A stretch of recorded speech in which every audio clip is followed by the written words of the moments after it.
j'ai connu une époque où on était inspecteur, tu sais, un peu à la mode de Delon dans L'ennemi public, tac tac badaboum cascade.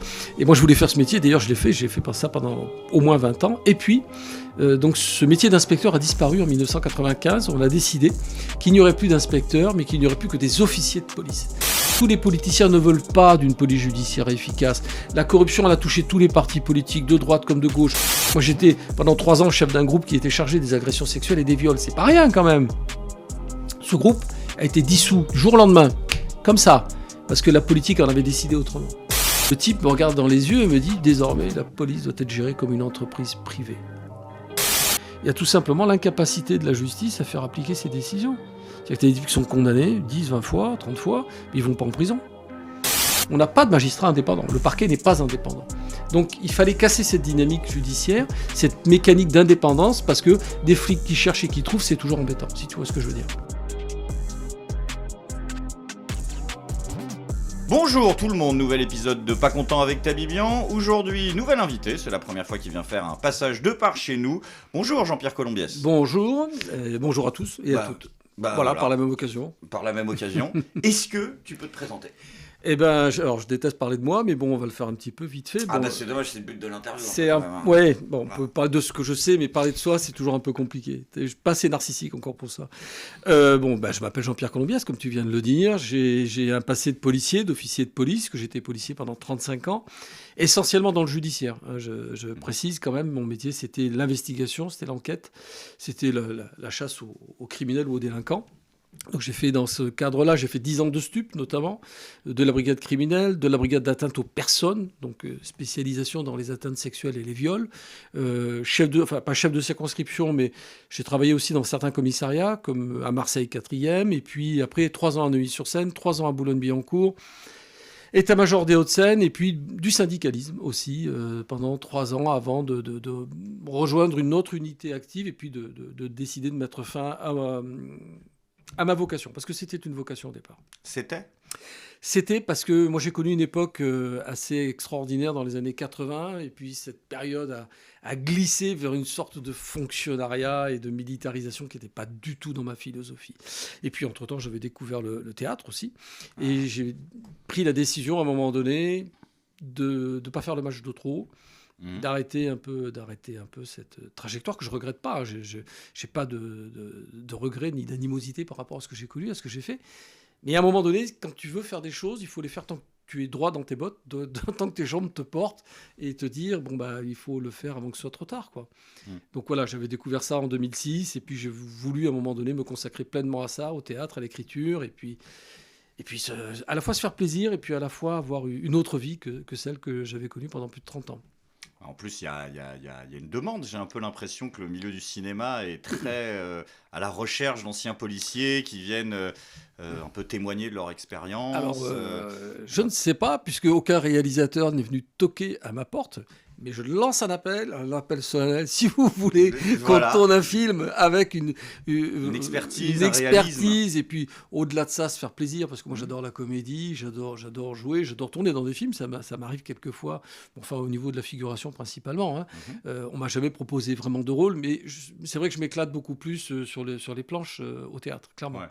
Puisque j'écris des pièces, je joue des pièces, et ce qui est vraiment la grosse différence entre le cinéma et le théâtre, on reparlera de la police sûrement après, mais ce qui m'éclate au théâtre, c'est le contact avec le public, quoi. C'est cet échange, c'est de sentir la respiration du public, savoir qu'ils sont là. Et puis, tu sais, au théâtre, il n'y a pas une pièce de théâtre, il y en a 4 ou 5. C'est-à-dire que pour le même texte, tu as celle de l'auteur, tu as celle que l'auteur a écrite, tu as celle que le metteur en scène imagine, tu as celle que les comédiens exprime, parce que tu t'appropries ce texte, et puis il y a celle que le public ressent et analyse et va te renvoyer après comme émotion ou pas. Il peut te jeter des tomates éventuellement au public.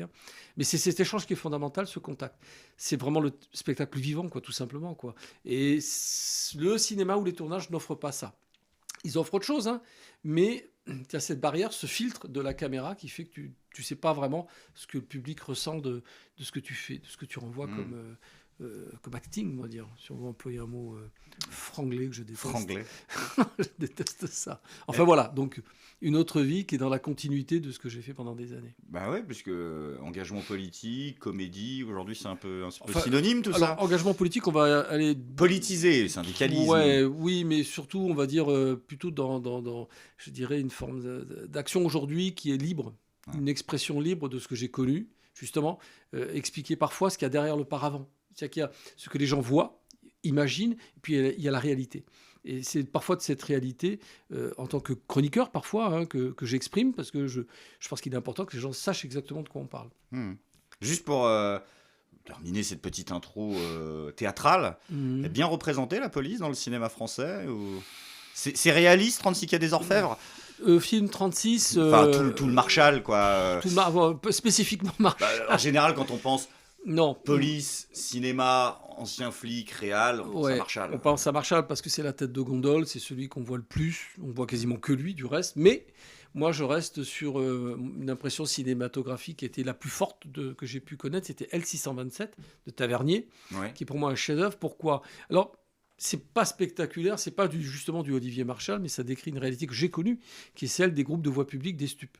Et quand on regarde L627, on voit pas un film en fait. On pourrait dire que c'est quasiment un reportage, avec un excellent Besace à l'époque qui jouait le rôle de l'enquêteur, qui est malheureusement décédé, parce que je crois que c'est un très très bon comédien. C'était un très bon comédien.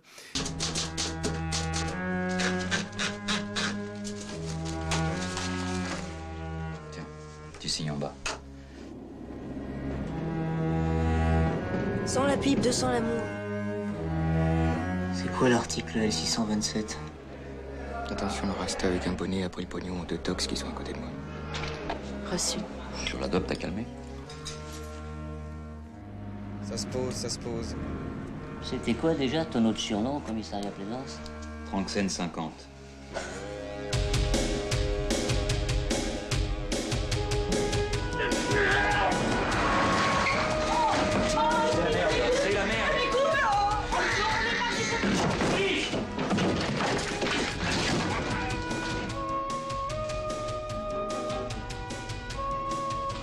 Je suis sûr qu'il va me foutre sur la gueule. Et pour mes papiers ? Ça roule. Police! Il me fait chier ton cahier! Ton pistolet à eau, ta bombe à merde, tout ça, tout ton petit grappe là! T'as pas d'amis, t'as que des indices.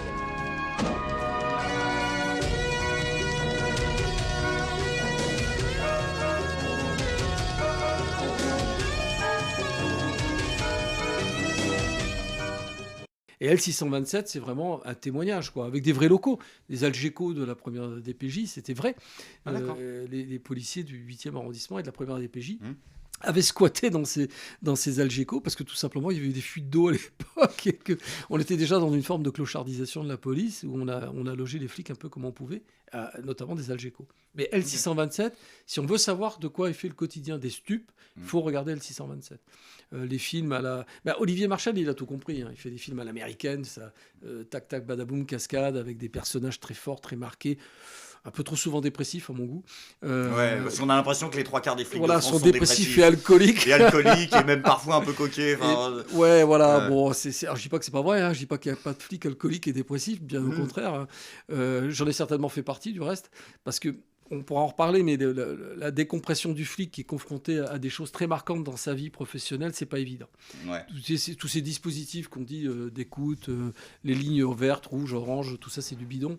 Ce qui est important, c'est le relationnel en intra, entre nous, entre flics, en intra de la corporation. Et comme ça s'est totalement déshumanisé au fil des années, le phénomène des suicides, qui est récurrent d'ailleurs, hein, n'est pas surprenant. Tout le monde Il est vraiment nouveau ou c'est une médiatisation nouvelle ? Enfin, il y a les deux. Mais moi, j'ai pas entendu parler de ça pendant des années tant que j'étais en activité. Il y avait des suicides, bien évidemment, comme dans tout métier, comme dans toute institution, mais pas à ce point-là. J'ai mis le canon de mon arme dans la bouche, oui. Et on se souvient toujours du goût. Le goût est resté. Et je suis pas la seule, malheureusement. Alors, un policier qui se suicide, en général, il met sa tenue. Il se suicide avec son arme et il se suicide dans les locaux de police ou devant le commissariat. Ça veut tout dire. C'est symbolique. C'est pas juste il Il avait des problèmes familiaux, il avait des problèmes d'argent, il avait des problèmes de jeu, Enfin non, c'est pas ça. C'est vraiment le mal-être policier. C'est parce que peut-être que la pression au travail a engendré des problèmes derrière, mais c'est symbolique. Enfin, pour moi, c'est symbolique. Je sais que j'étais en tenue à chaque fois, que j'étais au commissariat et que j'avais mon arme. Ce qui a vraiment fait la bascule, c'est l'individualisme. C'est-à-dire qu'on a véritablement imprégné l'institution police d'un mode de management très inspiré des États-Unis ultralibéraux, avec cette mentalité ultralibérale de l'individualisme de la personne pour avoir les meilleures performances et donc les meilleures promotions ou les meilleures mutations. Il y a une course à l'échalote qui a totalement déshumanisé l'institution, avec un virage fondamental en 1995 qui a militarisé l'institution. C'est-à-dire que moi, j'étais inspecteur, par exemple. J'ai passé un concours de police dans les années 80. Alors, certains disent que je fais pas mon âge, mais je l'ai et je l'assume. Mais j'ai connu une époque où on était inspecteur, tu sais, un peu à la mode de Delon dans L'ennemi public, tac tac badaboum cascade. Et moi je voulais faire ce métier, d'ailleurs j'ai fait ça pendant au moins 20 ans. Et puis donc ce métier d'inspecteur a disparu en 1995. On a décidé qu'il n'y aurait plus d'inspecteurs, mais qu'il n'y aurait plus que des officiers de police. Et ça, il y a plus d'inspecteurs? Non, il n'y a plus d'inspecteurs, c'est fini. On ne forme plus. À l'époque, il faut bien avoir conscience, et c'est ça, il faut absolument qu'on dénonce ça. À l'époque, il y avait véritablement une filière de l'investigation. On formait spécifiquement des policiers à enquêter. On n'a plus voulu de ça. Et en 1995, on a unifié la formation des policiers en officiers de police. Et on n'a plus du tout consacré de fonctionnaires de police à l'investigation. On a fait des formations de police judiciaire, mais vraiment de manière très limitée au sein de la formation des officiers. Pour les gardiens de la paix, c'était totalement inexistant. Et on a installé au fil des années une formation à l'OPJ, à officier de police judiciaire, des stages spécifiques de 4 à 6 mois pour les former à la procédure. Mais on va être très clair. Moi, je peux te dire que pour être un bon procédurier, il ne faut pas 6 mois, il ne faut pas 2 ans, il faut à minima 5 à 10 ans. Or, on a supprimé ça, on a totalement décrédibilisé la formation judiciaire. Et Darmanin continue d'ailleurs avec ses réformes de la PJ, sa fameuse réforme de la départementalisation. Il veut casser l'outil judiciaire. Ce que voulait Sarkozy à l'époque aussi. Sarko voulait supprimer les juges d'instruction. Or, il faut savoir que les seuls magistrats indépendants, ce sont les magistrats du siège, donc les magistrats qui président aux audiences, et les juges d'instruction. Au-delà de ça, on n'a pas de magistrats indépendants. Le parquet n'est pas indépendant. Donc, il fallait casser cette dynamique judiciaire, cette mécanique d'indépendance, parce que des flics qui cherchent et qui trouvent, c'est toujours embêtant, si tu vois ce que je veux dire. Ouais. Voilà. Surtout qu'il y a des choses à trouver. Et donc, il y a beaucoup de choses. Tu sais, moi, j'ai commencé ma carrière à la mondaine, qui était... moi, j'ai commencé ma carrière à la BSP, Brigade des stupes et du proxénétisme, qui était un avatar de la mondaine. On trouve beaucoup de choses à la mondaine. On apprend beaucoup de choses sur beaucoup de gens. Donc, si tu confies ça à des fouineurs, à des fouilles-merdes, tu peux trouver des choses que personne n'a envie qu'on Alors découvre. que normalement, le fouille-merde, pour ce genre de boulot, c'est le profil recherché. Surtout à la brigade financière. Or, il faut être très clair, quand on va départementaliser, ce que fait Darmanin, de la départementalisation... À quoi ça consiste, qu'on comprenne? J'ai schématisé, parce que bon, ceux qui nous écoutent, qui vont regarder la vidéo, ça, pour eux, c'est un monde à part. D'ailleurs, ce serait bien de le préciser, ils ne voient la police que parce qu'on leur en montre, à savoir pendant les manifestations, les services d'ordre, et c'est ça. Mais là, il y a une autre police, une police qui enquête, une police notamment à la brigade financière, et dans les SRPJ, c'est-à-dire que les SRPJ, ça s'appelle vraiment plus comme ça, mais tu sais, en France, on est très fort dans les acronymes. Donc un SRPJ a compétence sur l'ensemble de la région. Et c'est très intéressant quand, par exemple, la région sud, Marseille et autres, le SRPJ a compétence de Perpignan à Menton, pour ainsi dire. C'est quand même pas mal, de la frontière espagnole à la frontière italienne. Et quand on sait que les réseaux de blanchiment, les réseaux mafieux ont particulièrement investi dans ces zones-là, ça renvoie à l'idée de la nécessité d'avoir un service judiciaire compétent sur l'ensemble de la zone. Or, Darmanin veut mettre en place un système, le système de la départementalisation, c'est-à-dire que les effectifs vont être morcelés au niveau des départements, sous l'autorité des préfets. C'est une catastrophe. Qu'est-ce que ça va changer concrètement? Les moyens. Il n'y aura plus les moyens, à savoir les moyens, la logistique, tu vas voir... Il n'y aura plus ou il y aura encore moins? Il y en aura encore moins. Non, mais la PJ...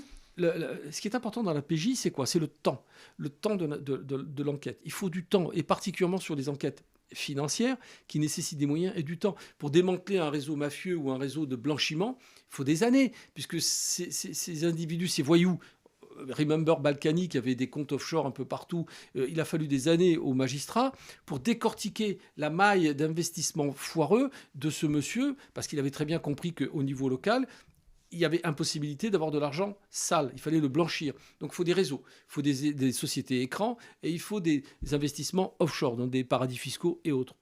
Si tu as un service d'enquête financier sous l'autorité d'un préfet, le préfet il va vouloir quoi, lui ? Il va vouloir juste des réponses immédiates à des événements locaux. Par exemple, pour les stupes, on va dire « Ah, ben, il y a des stupes dans une cité, on va concentrer tous les moyens sur cette cité. » Et on se fichera éperdument que les enquêteurs de la financière ou des stupes aient des dossiers à long terme. Ça va impacter à ce niveau-là. Et puis, il y a des départements qui n'auront pas les moyens d'avoir de la logistique à donner à des services d'enquête. Le département des Bouches-du-Rhône, où il y aura peut-être les moyens, c'est même pas sûr du reste. Hein. Mais quid du département de la Creuse ? Plus complexe. Du Vaucluse ? Non, mais on pourrait démultiplier les exemples à l'envi. Donc ce morcellement, il est mortifère. Il répond à une volonté de casser la machine judiciaire parce que tous les politiciens... Pourquoi on n'en entend pas parler ? Parce que tous les politiciens ne veulent pas d'une police judiciaire efficace. La corruption, elle a touché tous les partis politiques, de droite comme de gauche. Cahuzac était chez Hollande. Sarko, on n'en parle même plus, mais bon, Balkany était au LR. Il n'y a pas un parti qui échappe à ça. Tu es en train de me dire que si on a une police, entre guillemets, qui n'arrive pas à faire son taf... C'est tout simplement parce qu'en fait, les mecs magouillent tellement qu'ils n'ont pas envie de se faire pincer. C'est exactement ça. Et qu'on paye les pots cassés. Absolument. Indirectement. S'il y a des gens trop bons, ils sont dans la merde. C'est ça que exactement. Et la procédure est de plus en plus complexifiée. Pourquoi ? Parce que dès lors que les politiciens ont été confrontés à des mesures de garde à vue, une garde à vue, c'est pas drôle. Hein. Une garde à vue, on te prend les empreintes, on te fouille à corps. Pour faire simple, on te fout à poil et on vérifie que tu n'es pas d'objet dangereux sur toi. C'est pas glamour pour quelqu'un qui est un haut fonctionnaire ou un politicien de haut rang. C'est pas sympa. Donc, on a alourdi les règles de la garde à vue, on a mis des avocats partout, et on ne s'est pas rendu compte, parce que ça nous concerne tous en tant que citoyens ordinaires, que cet alourdissement de la garde à vue, il arrange surtout les délinquants.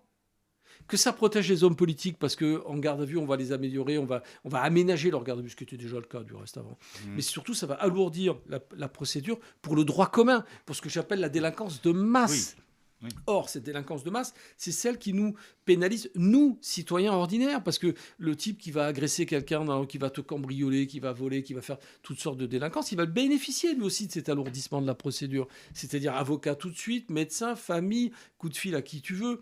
Ils veulent aussi la présence de l'avocat en permanence pendant les perquisitions. Enfin, c'est un maelstrom absolument ingérable pour les enquêteurs, et ça va pénaliser les gens, les petites gens. C'est ça qu'il faut dire, qu'il faut dénoncer. Quand on a des hommes politiques qui disent « Oui, mais nous défendons les libertés publiques et c'est la raison pour laquelle nous allons alourdir ou aménager les conditions de garde à vue. » C'est pas pour vous protéger, vous et nous. C'est pour protéger les oligarques qui seront mis en cause dans des affaires judiciaires. C'est ça que les gens doivent comprendre. C'est qu'il y a un discours totalement hypocrite, cynique, qui consiste à faire croire qu'on va protéger tout le monde, alors qu'en fait, on ne va protéger qu'une oligarchie et que le reste de l'humanité sera livré tout simplement, pieds et poings liés, à la délinquance. Est-ce que cette criminalité, cette délinquance, c'est vraiment un des points que j'aimerais qu'on aborde au début pour dérouler le fil, est-ce qu'elle est en augmentation ? Ou est-ce que c'est un sentiment d'insécurité que j'ai ? C'est pas un sentiment que tu as et qu'on a. Il y a une explosion des violences, notamment des violences physiques, des violences gratuites. Il y a une explosion de la délinquance. On ne maîtrise plus rien, il faut être clair. Moi, je vous le dis, cash, on ne maîtrise plus rien. Pourquoi ? Parce qu'il y a de moins en moins des effectifs de police. Il y a de moins en moins de flics. Et que ça n'est pas en leur substituant d'une police municipale ou des sociétés de sécurité privée qu'on va résoudre le problème. On a... Depuis maintenant une vingtaine d'années, 20 à 30 ans, on a mis en place une déflation considérable des effectifs de police. Parce qu'on gère la police comme on gère les hôpitaux, avec des règles à calcul, des tableaux Excel, et qu'il faut que ça soit rentable. Le mot rentable que je viens d'employer m'a été prononcé par un commissaire de police qui était formé à la nouvelle mouture de l'ultralibéralisme ambiant. C'était début des années 2000. Le type me regarde dans les yeux et me dit « Désormais, la police doit être gérée comme une entreprise privée. » Ça fait mal d'entendre ça. Hein. Ouais. Ça fait mal. Parce que moi, je suis désolé. L'impératif, le seul souci que devraient avoir nos hommes politiques et nos femmes politiques, c'est les victimes. Tout simplement les victimes. Or, elles sont désemparées, les victimes. Leur accueil ne dépend, la qualité de leur accueil ne dépend que de la personnalité du flic qu'elle a en face d'elle à un moment donné. Et certainement pas l'institution qui va plus ou moins les défendre. Parce que l'institution est armée pour défendre des gens qui auront les moyens de se payer des avocats pendant la garde à vue. Je veux dire, le souci, c'est quand même pas de protéger des délinquants. Enfin, à un moment donné, il faut se réveiller. L'alourdissement de la procédure, la casse du judiciaire, pénalise et va pénaliser puissance 1000 les victimes. Si on n'a pas ça en tête, on ne comprend rien à ce qui est en train de se passer. Tout simplement. Et moi, je ne pense qu'à ça. En tant que citoyen, tout simplement, en tant que père de famille, en tant que citoyen, moi, je pense aux gens qui n'ont pas les moyens de se défendre. Moi, j'étais pendant 3 ans chef d'un groupe qui était chargé des agressions sexuelles et des viols. C'est pas rien, quand même. Ce groupe a été dissous du jour au lendemain, comme ça, parce que la politique en avait décidé autrement. C'était à Marseille, début des années 2000, en mise en place de la fameuse police de proximité. Le concept, j'y adhère. Parce que si une police n'est pas de proximité, qu'est-ce qu'elle est ? Oui, voilà. On est d'accord. Bon. Elle est faite pour être de proximité. Elle est faite pour être de proximité. Mais le concept politique tel qu'il avait été pensé, cogité par les crânes neufs du ministère de l'Intérieur, parce que Chevènement avait décidé qu'il fallait réinventer la police de proximité, qu'est-ce que ça a eu comme conséquence ?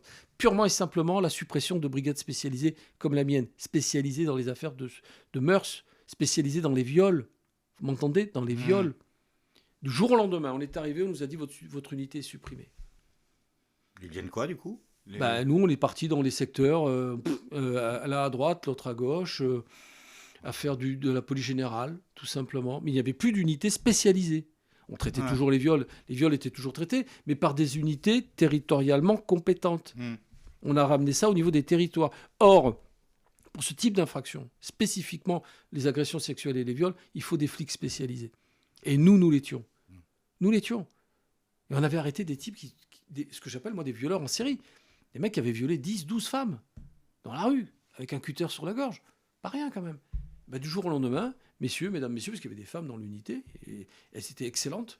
Moi, l'idée de faire une différenciation entre personnel féminin et masculin, ça ne me concerne pas. Mais du jour au lendemain, on vous met un paperboard, on vous dit, tiens, voilà, la police de demain à Marseille, c'est ça. Et votre unité, elle est supprimée, purement et simplement. Au revoir, messieurs. Vous avez bien bossé. Ciao.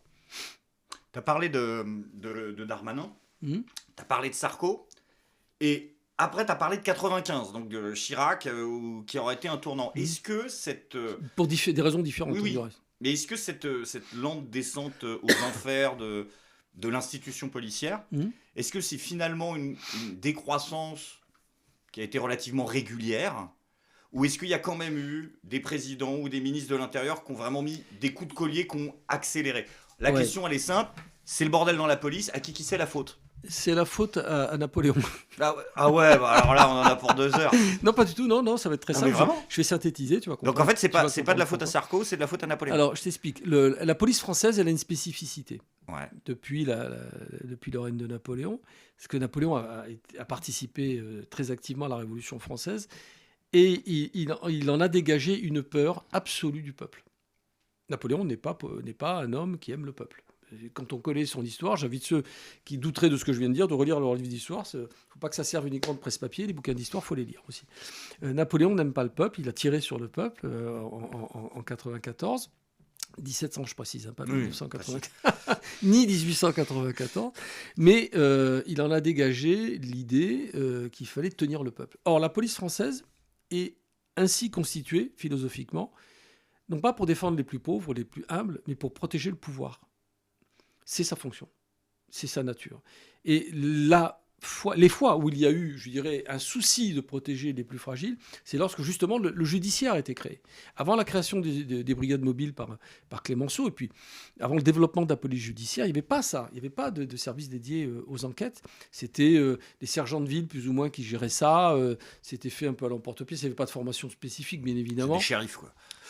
Ouais, c'était un peu, par exemple, la gendarmerie, elle, est l'avatar des sergents de ville. Enfin bon, si tu veux, il n'y avait pas de souci de l'enquête. Il y avait des enquêtes, bien évidemment, mais c'était fait un peu à la vas-y que je te pousse, quoi. Mais fondamentalement, le souci était, à ce que les ordres donnés par l'élément supérieur, le chef de l'État, soient répercutés au niveau de tous les territoires, d'où l'invention des préfets. Les préfets sont là pour ça, pour relayer la philosophie de l'État et globalement protéger le pouvoir. Et on voit bien aujourd'hui les conséquences que ça a, dans la mesure où Macron n'a qu'une obsession, c'est se protéger lui-même et protéger son entourage et protéger le gouvernement. Quand on écoute les conclusions du Beauvau de la sécurité, il n'y a quasiment aucun mot sur le judiciaire. Ah ouais. On parle de création de CRS, de gendarmes, de gendarmerie mobile, qui font le même boulot que les CRS. On parle de maintien de l'ordre. On parle pas de judiciaire, on en parle très peu. Donc tout ça, c'est pour maintenir l'ordre. Il faut avoir conscience de ça. Donc c'est pour ça que les gens sont parfois étonnés de dire « Ah oui, mais les manifestations ont été réprimées de façon très violente. » Oui, mais c'est logique dans leur esprit. Dans l'esprit d'un Emmanuel Macron et de ceux qui nous gouvernent aujourd'hui, le focus est mis sur ça, sur le maintien de l'ordre, pas sur la protection du plus grand nombre. Et c'est la raison pour laquelle les effectifs en sécurité publique aussi s'effondrent. Il faut avoir conscience que Marseille, par exemple, dont on parle beaucoup, il y a quasiment un commissariat sur 2 qui est fermé la nuit. Il y a des commissariats qui sont purement et simplement fermés parce qu'il n'y a plus d'effectifs en sécurité publique. Or, la sécurité publique et la PJ, c'est la vie du quotidien. Tu me suis ? C'est ça le fondement de tout ça. Or, on a une glissade à la fois. Alors, à la fois, il y a ce contour philosophique global qui consiste à avoir une police qui protège l'État, et à la fois une déflation des finances, des budgets et des effectifs, à partir notamment de Sarkozy, qui a été vraiment le déclencheur, celui qui a vraiment mis le pied sur l'accélérateur de la déflation des effectifs, tout en tenant un discours ultra radical et ultra volontaire, en apparence du moins, en disant voilà, maintenant c'est la police. C'est le Karcher. C'est le Karcher, la police. La police n'est pas là pour faire des stades de foot. Voilà. Et on va faire du chiffre, la politique, du chiffre et de l'efficacité. Sauf que quand tu mets moins de policiers dans les secteurs, comment tu fais pour démontrer que tu as de l'efficacité ? Eh ben, tu envoies tes chasseurs arrêter à peu près tout et n'importe quoi pour faire du chiffre, donc des chiteux, mécaniquement. Hein, c'était le plus facile à faire. Sauf qu'on va les chercher où, les chiteux ? On n'allait pas les chercher dans les quartiers UP. On allait les chercher dans les quartiers populaires. Et c'est cette philosophie d'action de la police qui a commencé à creuser un fossé irrémédiable aujourd'hui entre les quartiers dits populaires et la police. Irrémédiable ?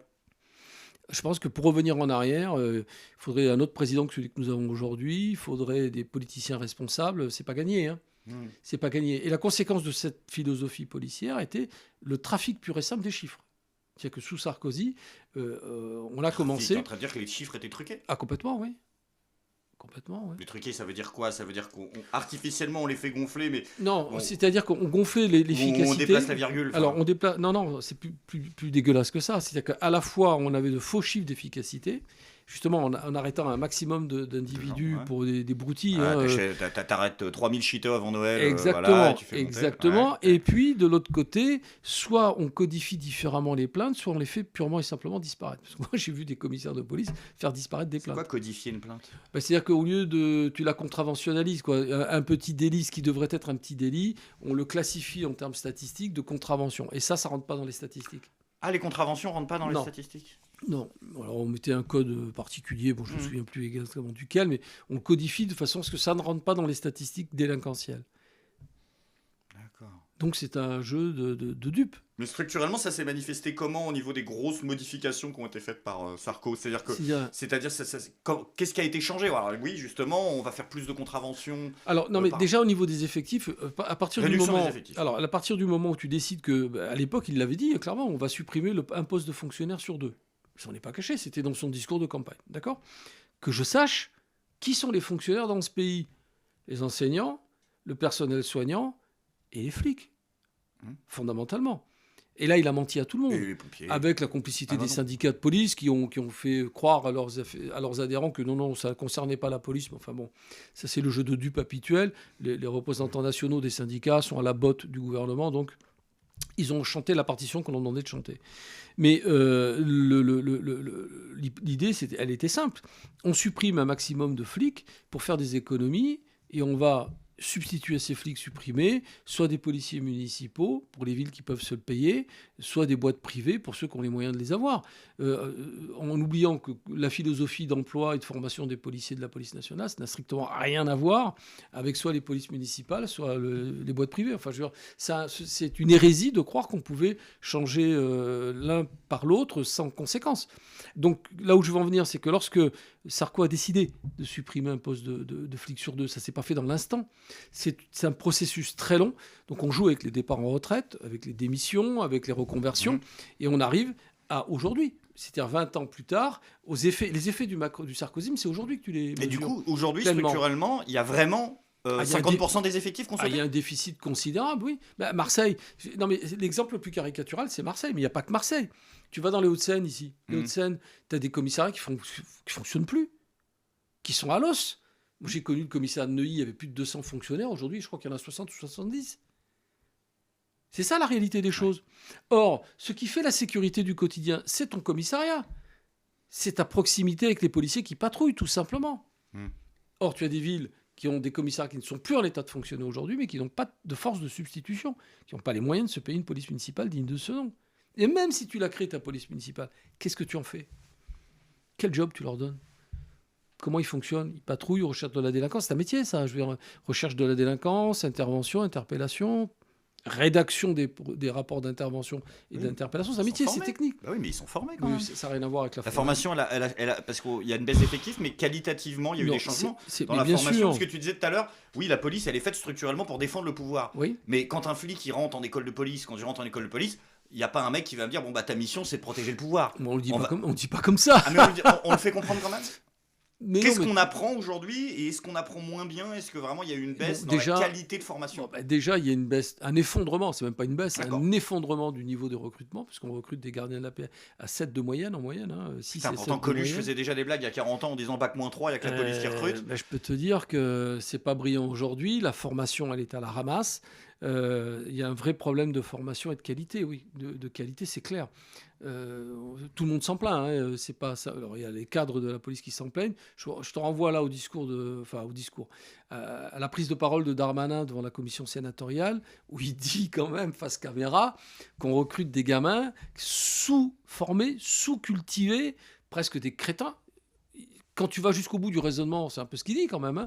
On recrute des enfants qui ont des niveaux scolaires très insatisfaisant. Et c'est nous, donc je le paraphrase, c'est nous, ministère de l'Intérieur, qui les formons. Attends, qu'est-ce que tu nous dis là? C'est grave ce que tu es en train de dire. Mais c'est pas à vous de le faire. Mais c'est ce qu'il dit. Enfin, je veux dire, c'est pas moi.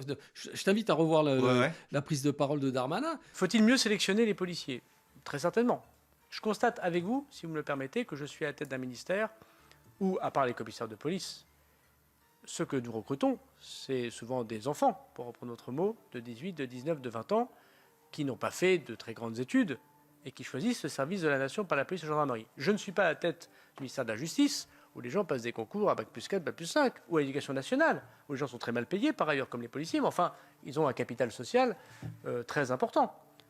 Mettons-nous quelques instants à la place d'une majorité de jeunes qui choisissent ce service de la police et de la gendarmerie que nous devons former, nous. C'est hallucinant ce qu'il dit.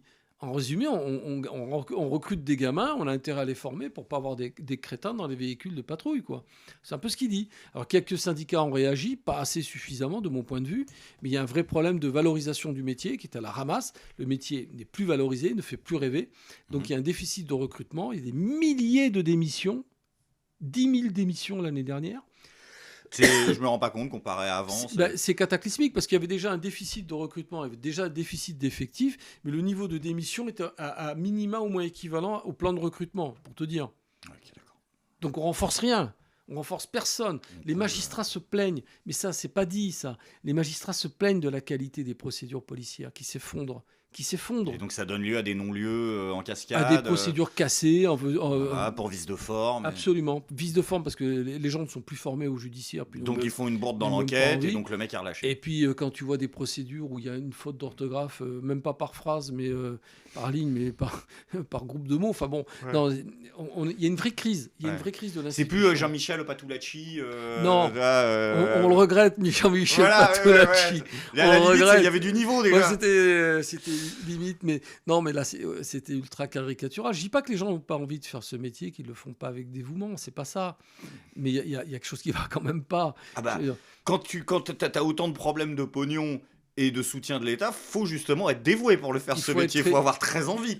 C'est clair, il faut être très dévoué. Il faut pas que ce soit une voie de garage. Ça l'était pour certains à une certaine époque. Moi, j'ai pas connu que des gens qui avaient la vocation. Mais il faut pas non plus laisser tomber l'institution comme ça. C'est pas possible. Or, Macron s'en fout éperdument. C'est pas son problème la sécurité. Clairement, c'est pas son problème. Tu ne nommes pas ministre de l'Intérieur un type comme Gérard Collomb, qui a certainement 1001 qualités, mais qui a 72 ans ministre de l'Intérieur. Tu ne nommes pas Christophe Castaner, qui était surnommé Rantanplan au gouvernement. C'est pas possible. Et tu ne nommes pas Gérald Darmanin avec ses casseroles. Et surtout... C'est lequel le pire des trois? Je dirais Darmanin. Ouais. Parce que c'est le plus intelligent. Parce que non, mais un crétin n'est pas dangereux. Castaner n'était pas dangereux, il est juste bête. Bon. Donc il n'est pas dangereux. Darmanin est dangereux. Darmanin est dangereux parce qu'il est très brillant. On le voit dans son style d'élocution, dans son argumentation. Il ne se laisse pas déstabiliser, il sait où il va. Et il a comme mentor un certain Nicolas Sarkozy. Qui est pour moi, Nicolas Sarkozy, c'est pour moi... Comme mentor. C'est son maître à penser. Ah, à penser, oui, d'accord. Il a été son collaborateur, son porte-parole. Je veux dire, quand tu as comme maître à penser un certain Nicolas Sarkozy, c'est grave. Parce que Nicolas Sarkozy a corrompu l'institution. Corrompu. Il a corrompu l'institution. C'est son nom, vraiment? Oui, alors je t'explique comment, c'est très simple. Pour avoir ces fameux chiffres bidonnés. On en revient là, ouais. On en revient à ça. Il fallait motiver les gens. Alors tu les motivais comment? Il y avait deux façons. Un, par attribuant des primes aux meilleurs et en donnant un bonnet d'âne au pire. Et ce bonnet d'âne était distribué à l'occasion de réunions préfectorales mensuelles. Le préfet distribuait les bons et les bons points, les bons et les mauvais points à ceux qui avaient les bons ou les mauvais chiffres.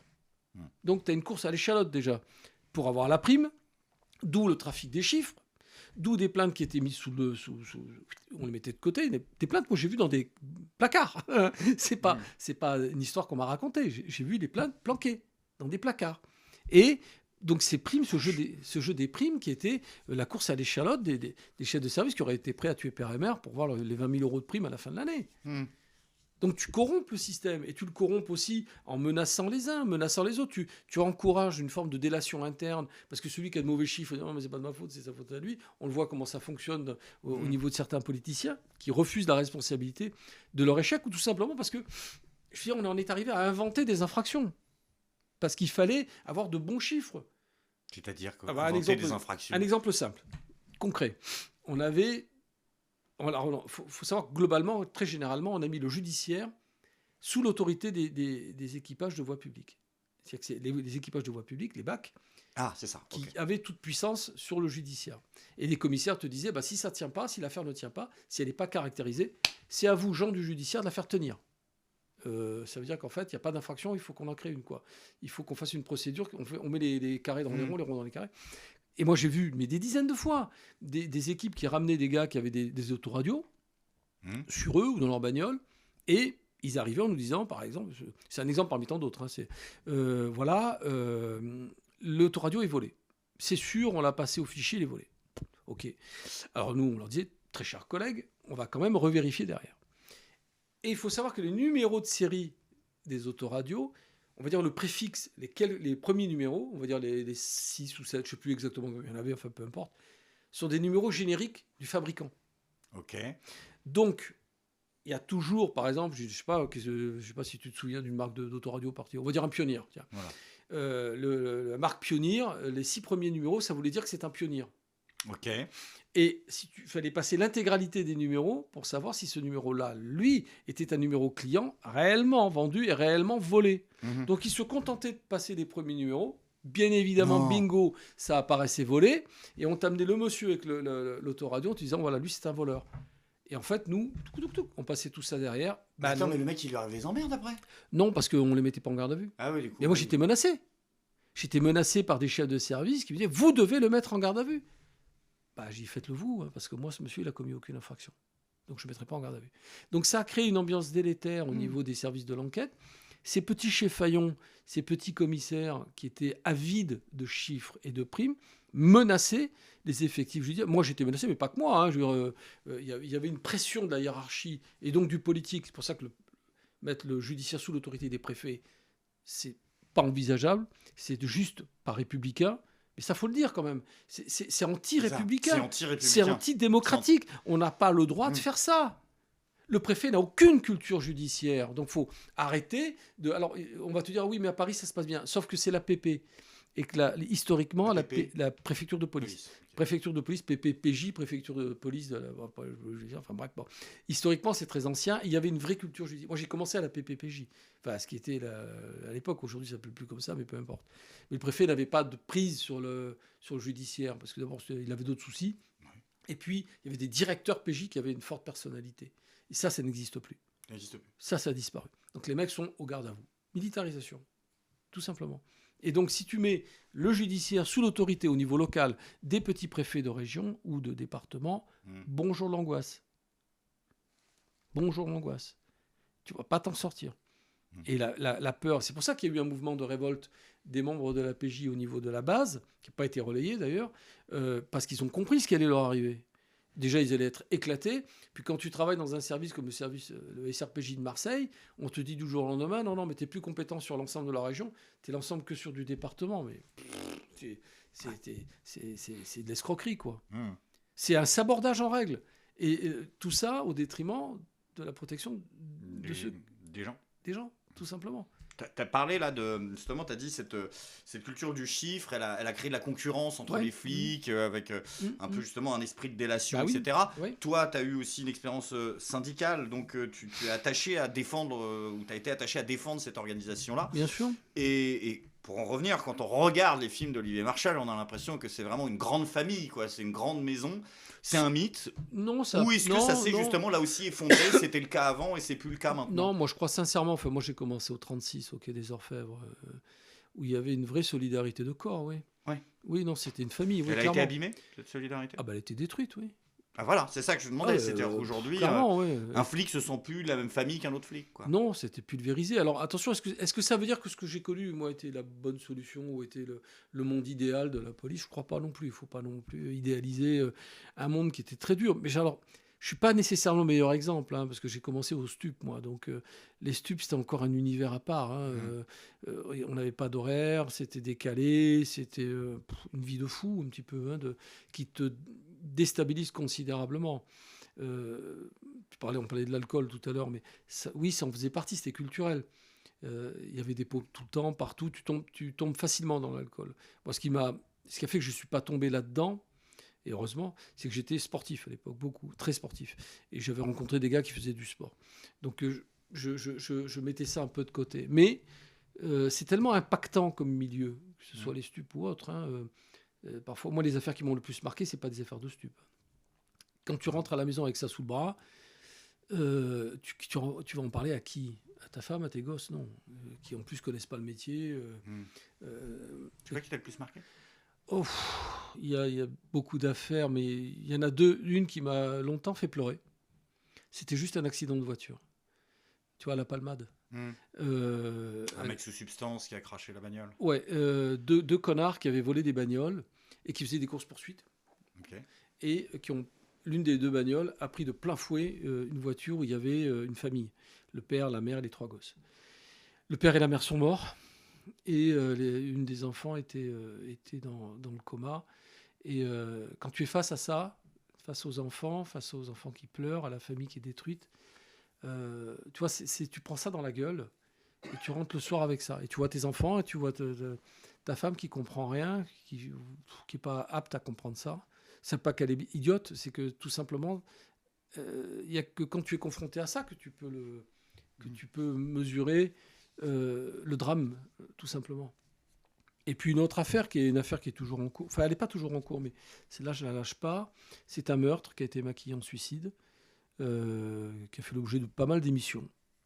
C'est la pendue de Neuilly, où là pour le coup, on m'a fait un petit dans le dos, si je n'ai pas apprécié, quoi. Mais je peux difficilement parler parce que j'ai pas envie d'avoir un procès par les 2 types que je soupçonne d'avoir tué cette femme. Ah oui, parce que ça n'a pas été jusqu'au bout. Ça a été jugé. Si, ils ont été acquittés 2 fois aux assises. C'est là où j'ai croisé le fameux Dupond-Moretti, cette gloire purement médiatique. Et c'est une affaire qui a duré sur 10 ans, donc c'est compliqué là, on en aurait pour des heures. Il faudrait quasiment un format spécifique là-dessus. Mais cette affaire-là m'a empêché de dormir aussi pendant des années. Non pas parce que je ne l'ai pas résolu, mais parce que je me suis fait avoir. J'ai été un peu trahi par le système. D'accord. Mais tu peux retrouver ça facilement sur les réseaux et puis même partout, quoi. Voilà, donc tu as des affaires comme ça qui te marquent. Il y en a d'autres que visuellement qui t'ont impacté, parce que voilà, quoi, c'est des moments assez importants dans ta carrière. Moi, j'étais à Marignane au moment de la prise d'otage de l'avion d'Air France par le GIA. Quand tu vois les types du GIGN intervenir, là, tu n'es pas devant un écran de télé, hein, tu es sur place. Et après, tu vois les otages. On les a tous vus, les otages. Et là, tu vois ça te fout un choc, quoi. Respect. Respect pour des hommes qui vont libérer des otages alors qu'il y a des types en face avec des kalachnikovs. Cela, il faut les respecter. Ouais. Alors, tout de suite, quand je reçois le coup de téléphone, je me rends compte que c'est quelque chose de grave. Et on m'informe qu'il y a un détournement d'avion, que le GIGN a été projeté sur Palma, Majorque, et qu'on demandait des équipes pour renforcer. Je reçois l'ordre de mon chef de groupe d'intégrer le groupe tireur.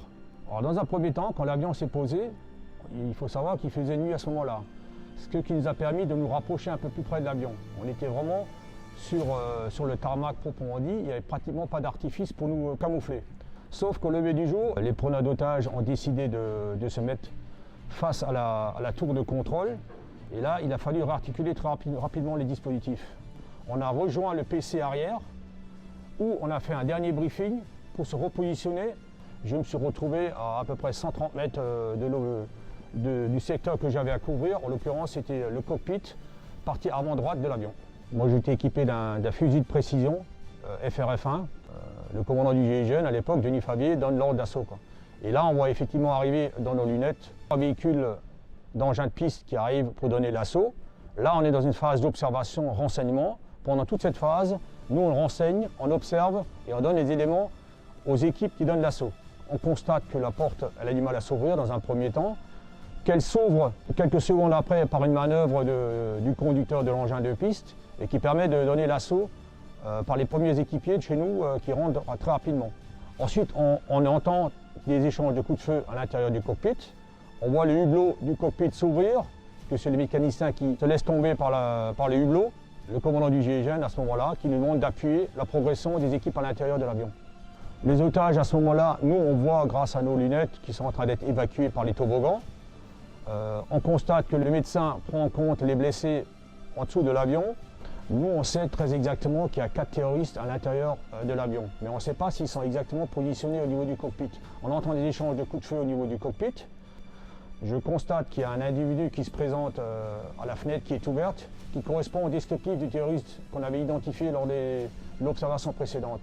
Et à partir de ce moment-là, on applique un tir d'appui-feu. Une fois que la fin d'opération est annoncée sur la radio, évidemment, on décroche. Je redescends sur le tarmac et pour ma part, je suis effectivement rentré dans l'avion, voir ce qui s'est passé derrière les écrans et ensuite je rejoins les équipes d'assaut. On ne fait pas de débriefing, c'est une discussion qu'on a entre nous à chaud. Le débriefing viendra plus tard une fois rejoint l'unité. Le médecin nous annonce très rapidement qui est blessé parmi nous et qui est gravement blessé. Tu as dit qu'il y avait une explosion de la criminalité et de la délinquance. Oui. Mais au-delà du chiffre, est-ce que il y a eu une modification ou il y a une évolution dans le type d'actes criminels, d'actes délinquants? D'ailleurs, c'est quoi la différence entre la criminalité et la délinquance? Je ne sais pas trop. C'est un peu la même chose. Hein. Mais est-ce qu'il y a des évolutions dans les profils de délits, de crimes? Oui. Alors, il y a une évolution. Pourquoi? Parce que de plus en plus, il faut savoir que le monde de la délinquance, il est fermé. Ce sont les mêmes délinquants qui font le plus de conneries. 90% de la délinquance, c'est 5% d'individus. Hein, c'est pas grand-chose. Ah ouais. Mais oui, c'est toujours les mêmes. Hein. Les cambrioleurs, c'est toujours les mêmes. Les arracheurs, c'est toujours les mêmes. Si tu prends le métro, tu vois bien que c'est toujours les mêmes qui font les arrachages et les vols à la tire. C'est pas des nouveaux, ça se renouvelle pas. Non, c'est toujours les mêmes. Et il y a un problème de recrutement. Hein. De recrutement de qui? Toujours les mêmes. Des délinquants, tu veux dire? On pourrait créer une université de la délinquance, ce serait peut-être assez une idée à creuser. Dupond-Moretti, belle idée de reconversion. Je le verrais bien président de cette université. Moi, je le verrais très bien en prison aussi. On va choisir. Je l'aime pas, donc c'est clair. Non, je l'aime pas. Moi, je le surnomme Falstaff. Le Falstaff sinistre de la justice. Petit à tort. Parce que j'aime beaucoup Falstaff, shakespearien. Hein, c'est qui est un personnage haut en couleur. Lui, il n'est pas haut en couleur, il est assez sinistre. Terne. Et donc, oui, dans l'évolution de ce profil. Oui, alors pourquoi une évolution? Mais tout simplement parce que le sentiment d'impunité s'est développé, que ces délinquants qu'on arrête régulièrement, je veux dire, il n'y a pas un flic, ils disent tous la même chose, et ils ont raison de le dire, des types qu'on arrête 5, 10, 15, 20, 30, 40 fois. 40 fois. Ah si, je l'ai Il y a vu. des mecs qui passent 40 fois. Au commissariat, bien sûr, oui. Voire plus. Mais parce qu'à chaque fois, on n'a aucune preuve concrète. Non, c'est pas ça, c'est qu'à chaque fois, il y a pas de... ils sont pas incarcérés. Je veux dire, le problème numéro 1 dans ce pays... Qu'est-ce qui décode? Comment c'est possible qu'un mec passe 40 fois sans être incarcéré? Qu'est-ce qui se passe? Qui a pris la décision de ce truc? Alors, il y a plusieurs raisons. Souvent, c'est parce il arrive, tu me pinces, voilà, tac, j'arrive, je suis commissariat. Alors, quand il est mineur, c'est clair, il y a quasiment jamais d'incarcération. Puis quand il n'est pas mineur, il y a tout simplement l'incapacité de la justice à faire appliquer ses décisions. C'est-à-dire que les types qui sont condamnés 10, 20 fois, 30 fois, mais ils ne vont pas en prison. Tant qu'on n'a pas... Si tu veux, il y a une philosophie de la non-incarcération. Parce qu'on vous dit, désolé, il y a trop de files d'attente au tribunal. Alors, comment ça se passe? Nous, en tant que flics, on ne nous disait rien. On se fout éperdument de ce qu'on pense. Mais quand tu défères un type qui a fait quelque infraction que ce soit, il est présenté à un magistrat, un substitut. Et si le substitut décide de l'incarcérer, ensuite, c'est le juge des libertés qui va valider ou pas la demande d'incarcération. Mais il est clair qu'il y a deux choses. Un, il y a une philosophie anti-incarcération qui s'est développée dans ce pays. Et deux, on n'a tout simplement pas assez de places de prison. Donc des gens qui mériteraient d'y aller n'y vont pas. Or, après, c'est le serpent qui se mord la queue. Tu es délinquant. On t'arrête 1 fois, 2 fois, 4 fois, 10 fois. On te présente au commissariat, tu es en garde à vue. À chaque fois, on te présente devant un substitut qui, lui, ne t'incarcère pas. Te met pas en prison. Qu'est-ce que ça crée comme sentiment? Un sentiment d'impunité. On est bien d'accord. Et donc, qu'est-ce qu'il fait? Il recommence. Et non seulement il recommence, mais il recommence à chaque fois plus fort. Et ainsi de suite. Il y a une graduation dans l'acte, puisqu'il y a un sentiment d'impunité absolue, totale, qui s'installe. Pourquoi se retenir? Donc, au départ, c'est des petites infractions, puis si c'est des petites violences, ça devient de grandes violences, et peut-être un meurtre au bout de la chaîne. Mais à partir du moment où il n'y a pas de frein, pourquoi freiner? Pourquoi ne pas accélérer? Et dans les crimes et délits, est-ce que justement, quand je parlais d'évolution, c'est aussi au niveau des actes qui sont commis? Est-ce que par exemple, il y a des choses qui à 20 ans étaient assez rares et deviennent beaucoup plus communes, ou des trucs qui aujourd'hui, ou l'inverse par exemple, c'est-à-dire qu'il y a plus de, par exemple, je sais pas, il y a plus d'agressions avec violence et moins de viols, ou il y a plus de ceci et moins de ça. Enfin, est-ce qu'il y a des évolutions? Alors, des agressions gratuites, oui, il y en a beaucoup plus. Oui. Qu'est-ce que ça s'appelle une agression gratuite? C'est-à-dire c'est ni pour voler, ni pour... Ouais, c'est juste pour se faire plaisir. Je vais me faire un mec, bam, je vais lui en coller une. Ah, je me suis bien marré. Ça, il y en a beaucoup. Il y en a pas mal. Maintenant, sur la graduation des actes de cruauté, des actes qu'on appelle accompagnés d'actes de barbarie, il y en a toujours eu. Ouais. Il y en a toujours eu. Ça s'appelle la nature humaine, tout simplement. Ce qui est nouveau, c'est de l'hypermédiatisation de tout ça. C'est-à-dire qu'aujourd'hui, tu vis quasi en temps réel sur les réseaux ou à la télé, avec les chaînes mainstream. Tu vis ça en direct. Moi, j'ai été invité très souvent, trop souvent, par BFM pour commenter des affaires pénales, enlèvement. Trop souvent. Oui, trop souvent, parce que tu te rends compte qu'au final, tu fais quoi? Tu fais du... Je ne sais pas d'ailleurs comment qualifier ce que je faisais, parce que ça n'avait aucun intérêt. Tu qualifies le rien. Tu en arrives à commenter le rien. Quand il y a, je pense à l'enlèvement de Lina, la petite Lina. Elle a été enlevée, cette petite. Bon, j'ai passé des heures et des heures sur les plateaux de BFM pour dire qu'on ne savait pas où elle était. Et pour évoquer... tu vois ce que je veux dire? Non, mais évoquer mille et un scénarios. Tu en arrives à faire du roman. Tu fais du roman policier, de la spéculation policière. D'ailleurs, je l'ai dit plus d'une fois. Je dis, bon, là, on réinvente l'eau tiède, parce qu'on ne sait pas ce qui lui est arrivé. T'as pas de piste, t'as rien. Si t'as un embryon de piste, tu peux dire, ah bah tiens, peut-être que. Mais quand t'as rien, c'est dramatique pour la famille du reste, parce que à chaque fois, tu fais naître des faux espoirs. Là, pour l'affaire Lina spécifiquement, à un moment donné, ils fouillaient des voitures. Je sais pas si vous avez suivi cette affaire. Ils fouillaient des voitures. Ça y est, tout de suite. L'auteur des faits est là. Il est là, on l'a sous la main. Je dis, mais temps mort, les gars. Ils sont en train de fouiller, les gendarmes fouillent 6 voitures. Parce que ça correspond possiblement à un des véhicules vus dans le secteur. Ça ne veut pas dire que, 1, on a bien identifié la bagnole, et 2, que les gens chez qui on fouille sont des des coupables d'enlèvement. Enfin, on a un embryon de bout de piste, quoi. T'as une piste, c'est tout. On fouille, on fait notre job. Les gendarmes font juste leur boulot, quoi. C'est ça. Et le problème, c'est qu'on met un focus là-dessus. On médiatise des procédures en cours, quoi. Complètement. Et d'ailleurs, c'est totalement contre-productif parce que ça emmerde puissance 10 les enquêteurs. Et d'ailleurs, c'est ce que j'avais dit sur le plateau. Mais qu'est-ce qu'il faudrait maintenant? J'ai dit, leur foutre la paix, peut-être. Voilà, c'est une bonne idée. Juste ça. Qu'est-ce qu'on peut faire pour vous? Rien. Juste ça. Rien, vraiment. Enlevez vos foutues caméras. Pourquoi? Parce qu'en plus de ça, il y a peut-être des témoins qui ont voulu parler, qui auraient pu parler et qui pourraient apporter un élément, qui ne le font pas. Parce qu'ils ont peur d'être médiatisés. médiatisés. Ils ont peur d'être médiatisés, de se retrouver avec le pif, la caméra sous le pif et d'être en première page. Ah, un tel a parlé, on va là. Non mais, oh les gars. Et d'ailleurs, souvent, c'est comme ça que ça se passe. C'est lorsqu'on a éteint les lumières des caméras que les affaires sortent. Parce que la parole est plus facile, plus simple. Ouais. Et on n'est pas sous les feux des projecteurs. Là, c'est vrai qu'on évoque 1001 sujets en même temps. Mais bon, après, il ne faut pas perdre les fils directeurs si tu as une idée, si t'as une idée, d'ailleurs.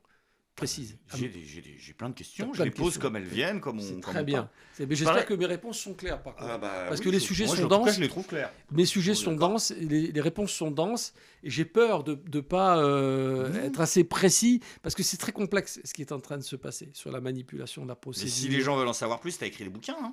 Bon, oui, mais c'est un livre c'est un livre règlement de compte. Ah. C'est-à-dire que j'ai essayé de raconter dans mon bouquin mon parcours. Mais j'ai évoqué beaucoup l'affaire de la péniche.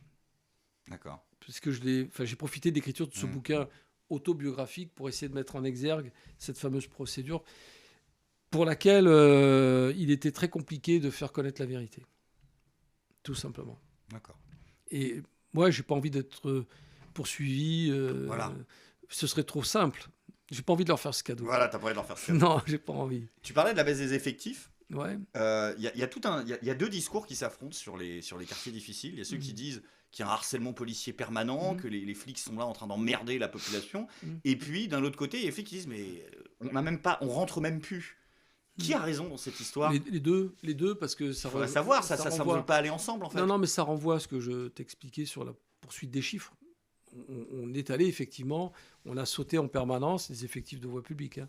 Nous, en judiciaire, on n'avait pas ce point de vue-là, mais on a sauté effectivement sur les cibles les plus faciles à atteindre, ceux qui étaient à portée de main en quelque sorte. Et donc, c'était la façon la plus facile d'avoir des chiteux, par exemple, tout simplement. Donc, on les a un petit peu mis on les a mis sous le focus, c'est clair. Maintenant, ce qui est aussi une réalité, c'est qu'on a désossé ces quartiers, c'est-à-dire qu'on s'est totalement désintéressé de ces quartiers. Moi, c'est mon credo. Ça l'est toujours, ça l'était, mais ça l'est encore plus aujourd'hui. Je pense qu'il faut impérativement que l'État soit visible dans ces secteurs-là. Il faut renvoyer des policiers là-dedans, mais pas des policiers habillés en G.I. Joe, en Golgoth, en combattant de l'an 2050. Il faut une police du quotidien. Alors certains disent la police de proximité, mais je m'en fous du terme qu'on emploie.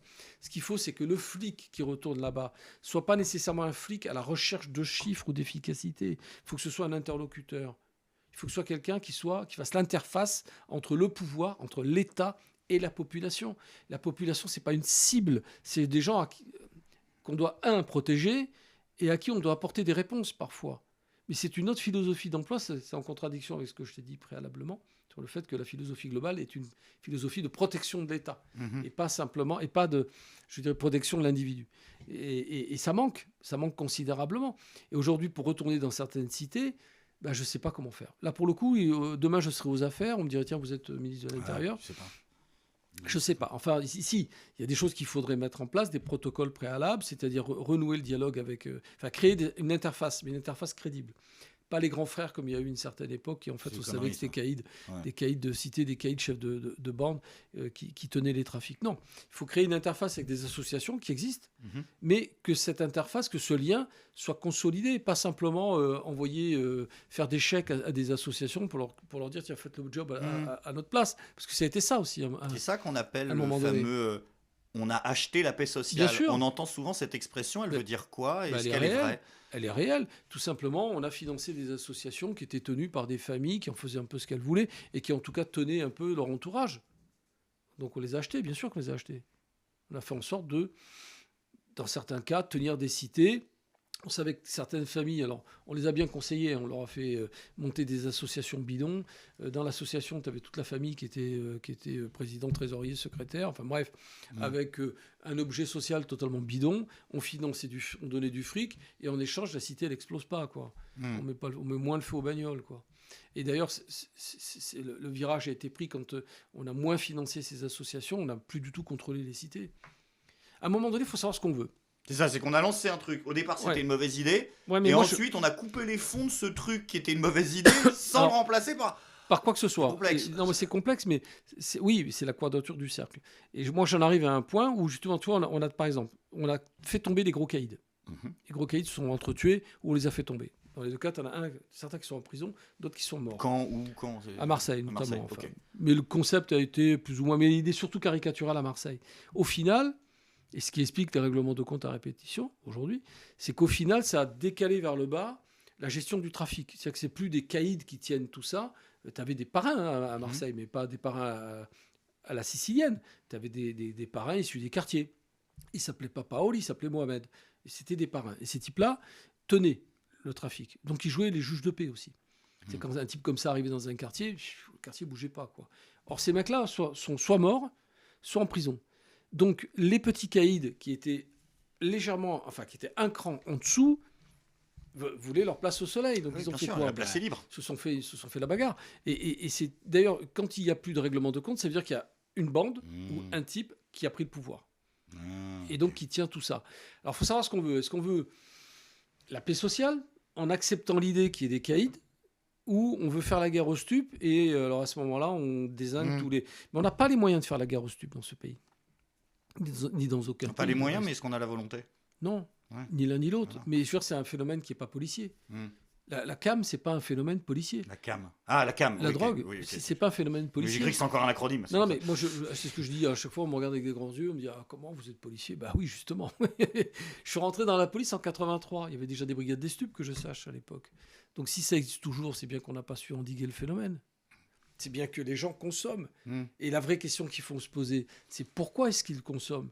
Pourquoi on est arrivé aujourd'hui à une société dans un tel état de dépression ? Pourquoi on prend du shit ? Alors, quand on discute avec des esprits simples, ils te disent « Ah oui, mais c'est juste pas un usage récréatif. » Je dis « Non, c'est pas vrai. C'est parce que ça coûte moins cher d'acheter un barreau, de fumer un joint, que de se payer une séance de thérapie. C'est pas le même prix. » C'est vrai.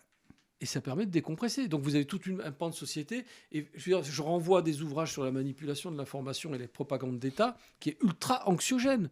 Nous vivons dans une société aujourd'hui qui est ultra anxiogène. Donc c'est pas surprenant que des individus aient tout simplement envie de décompresser en fumant du shit.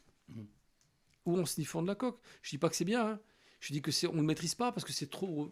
C'est énorme. C'est comme si on copé le Titanic avec une cuillère à soupe. Mais tu disais, on a coupé un peu la tête des caïds. Enfin, parfois, pas des caïds, eux-mêmes, mais des parrains. Ouais. Mais pourtant, lorsqu'il y a eu les émeutes récemment, ça n'a rien à voir. Beaucoup de gens ont analysé que ça s'était arrêté justement parce que les gros pontes du deal ont dit maintenant on arrête, c'est mauvais pour le business, ou c'était fake. Je pense que c'est fake. Hein. Je pense que c'est fake. Bon, d'abord, ça a duré un petit moment quand même, les émeutes. Enfin, là, tu as quand même, je dirais, une expression à la fois cataclysmique et en tout cas significative du fait qu'on ne maîtrise plus rien. C'est-à-dire qu'on a vu la France, là, livrée pendant des jours et des jours à l'émeute. Alors aujourd'hui, on a un président qui va expliquer à Benyamin Netanyahou comment il faut faire pour lutter contre le Hamas, mais qui n'est pas foutu de régler la paix sociale dans son pays. Faut bien regarder la situation en face. On a un gouvernement qui fait la leçon à la terre entière, qui n'est pas foutu de mettre en place une politique cohérente de dialogue social, de dialogue entre la police et la citoyenneté. Je pense fondamentalement qu'il s'en fout. Parce qu'au final, pour régler les problèmes sociaux, manifestations contre la réforme des retraites ou les gilets jaunes, on envoie les CRS, les gardes mobiles, la Bravem, les compagnies d'intervention. On donne des coups de matraque à la population qui vient demander son beefsteak. Puis le reste, ça passe. T'en penses quoi de la Bravem ?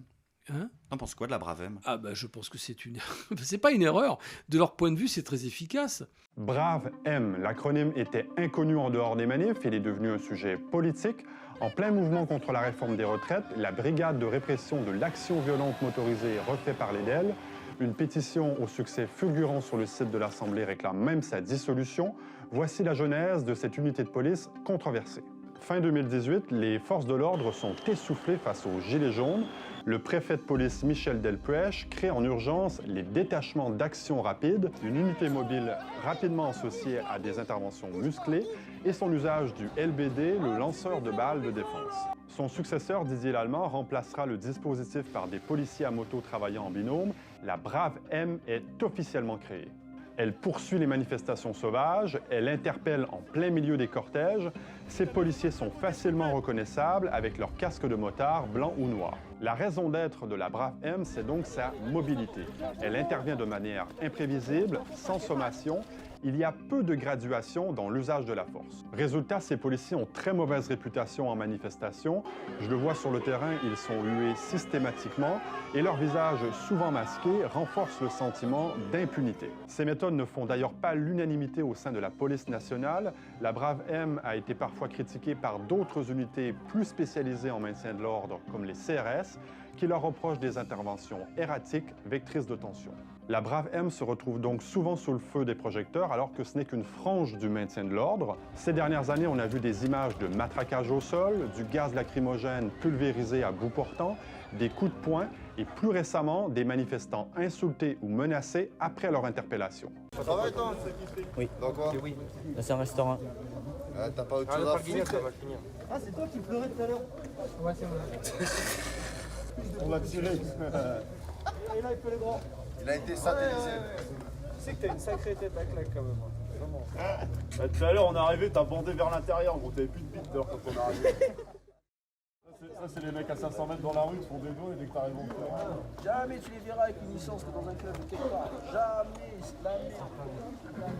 Ça a tellement de chance d'être assis là quand on est interpellé, je te jure. Je te pétais les jambes, mais au sens propre. Je peux te dire qu'on en a cassé des coups, des gueules et des nez. Mais toi, je t'aurais bien pété les jambes. Efface ton sourire. Efface ton sourire.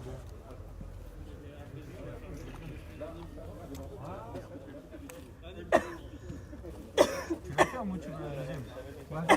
Prends exemple sur tes potes. Tu la fermes ou t'en veux une? Je ferme pas. Moi je ferme pas, tu commences à bégayer, t'en veux peut-être une, non? Pour te remettre la mâchoire droite. Et surtout, n'hésite pas de dire ça là-bas.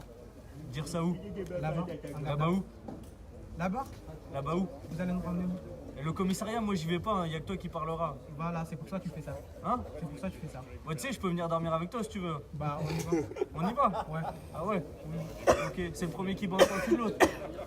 Pas dans ça. Ah ouais? On va t'apprendre à respecter en fait. Je crois que t'as pas bien compris. T'as pas été éduqué. Parce que par contre, hein, quand je t'ai attrapé, hein, t'as commencé à trembler, je te le dis. C'est moi qui t'ai mis la balayette en première. Je peux te dire que si tu veux revenir dans la rue, travaille ton cardio, mon grand. T'as traversé la rue, t'étais oxy. Ouais, moi je suis chaud. Hein. C'est lui qui a pleuré quand on l'a trempé, non? Oh ouais. T'inquiète, ta petite tête, on l'a déjà en photo. T'as juste à te repointer dans la rue prochaine manif. Et je peux te dire que nous, les têtes, on est vachement figés, on les retient. Mais t'inquiète pas que la prochaine fois qu'on vient, tu monteras pas dans le car pour aller au commissariat. Tu vas monter dans un autre truc qu'on appelle ambulance pour aller à l'hôpital, mon. T'inquiète pas. Vas-y, rigole, non mais t'inquiète. On aura un 30 km en nous on tape des black blocs à longueur de journée, mon gars, et je peux te dire qu'ils ont des couilles quand ils viennent. Bon, après ils repartent chialer chez leur grand-mère, mais c'est ils ramassent les dents. Et ils ramassent leurs dents aussi. Toi, t'as de la chance, quand j'ai vu ta gueule, tu m'as fait à moitié pitcher. Limite, j'aurais te donné un petit peu à boire, mais j'ai dit vas-y. Toi, tu sais pas, en plus, t'es sur Paname, tu fais trop le show, tu traînes, on va te choper, tu vas rien comprendre. Ou ben, même si tu veux, je vais te choper, hein. J'enlève ça, pas de soucis. T'inquiète. J'enlève même ça parce qu'après tu vas encore dire que j'avais des coups d'hier et que je t'ai mis une manchette. Incroyable. Ça crame des phalanges en longueur de soirée, ça bloque son lycée avec une barrière, là, ça fait des doigts à 100 mètres et après ça suit. Ça c'est pas éduqué ça. Les parents ils ont raté un gros truc là-dessus. C'est comme tous les gars interpellés, je suis assis, bah vous pouvez plus rien faire. Ok les gars, on commence à casquer parce qu'il y a encore du monde sur le château d'eau. D'accord? T'as de la chance, on va se venger sur d'autres personnes. Si t'as l'occasion de regarder la télé, regarde bien. Prochaine fois, tu sauras ce qui t'attend quand tu reviendras. Mais c'est la démonstration qu'on se fiche éperdument des revendications sociales. Moi, j'ai assisté à plusieurs manifestations. Je veux dire, il y a un vrai balai qui est organisé entre les pseudo-Black Blocs, dont on pourrait beaucoup parler, et les compagnies d'intervention. Les Black Blocs font le jeu, mais alors merveilleusement le jeu du pouvoir. C'est un balai, une manifestation. Je me suis trouvé pris dans... Alors moi, j'aime bien voir d'abord, pour savoir de quoi on parle, j'aime bien assister aux manifestations. De voir qui manifeste et comment ça se passe en termes d'intervention aussi. Et celle que j'ai vue où c'était à mourir de rire, enfin, pas vraiment, parce que j'ai failli m'en prendre plein la gueule, c'est quand la manifestation est arrivée à Opéra. On parle des Gilets jaunes, là, je suppose. Non, pour la réforme des retraites, là, récemment. Ah, d'accord, ok. Récemment. Mais j'ai vu aussi les Gilets jaunes. C'est exactement le même format. Et ben, je me suis retrouvé pris en tête de cortège, au milieu des Black Blocs, là, pour le coup. Alors, c'était rigolo. Enfin, tout ça est parfaitement orchestré. Donc, les Black Blocs mettent le feu. Ils sont tellement cons, certains, qui mettent le feu. Ils ont mis le feu à un échafaudage où il y avait des ouvriers, quand même. En matière de lutte sociale, d'antifascisme, je sais pas en quoi les gars qui étaient sur l'échafaudage étaient des forces ultra-capitalistes, mondialisants, enfin bref, bon. Donc, il y a cette partie de la manifestation où on met le feu, on jette des projectiles de toutes sortes.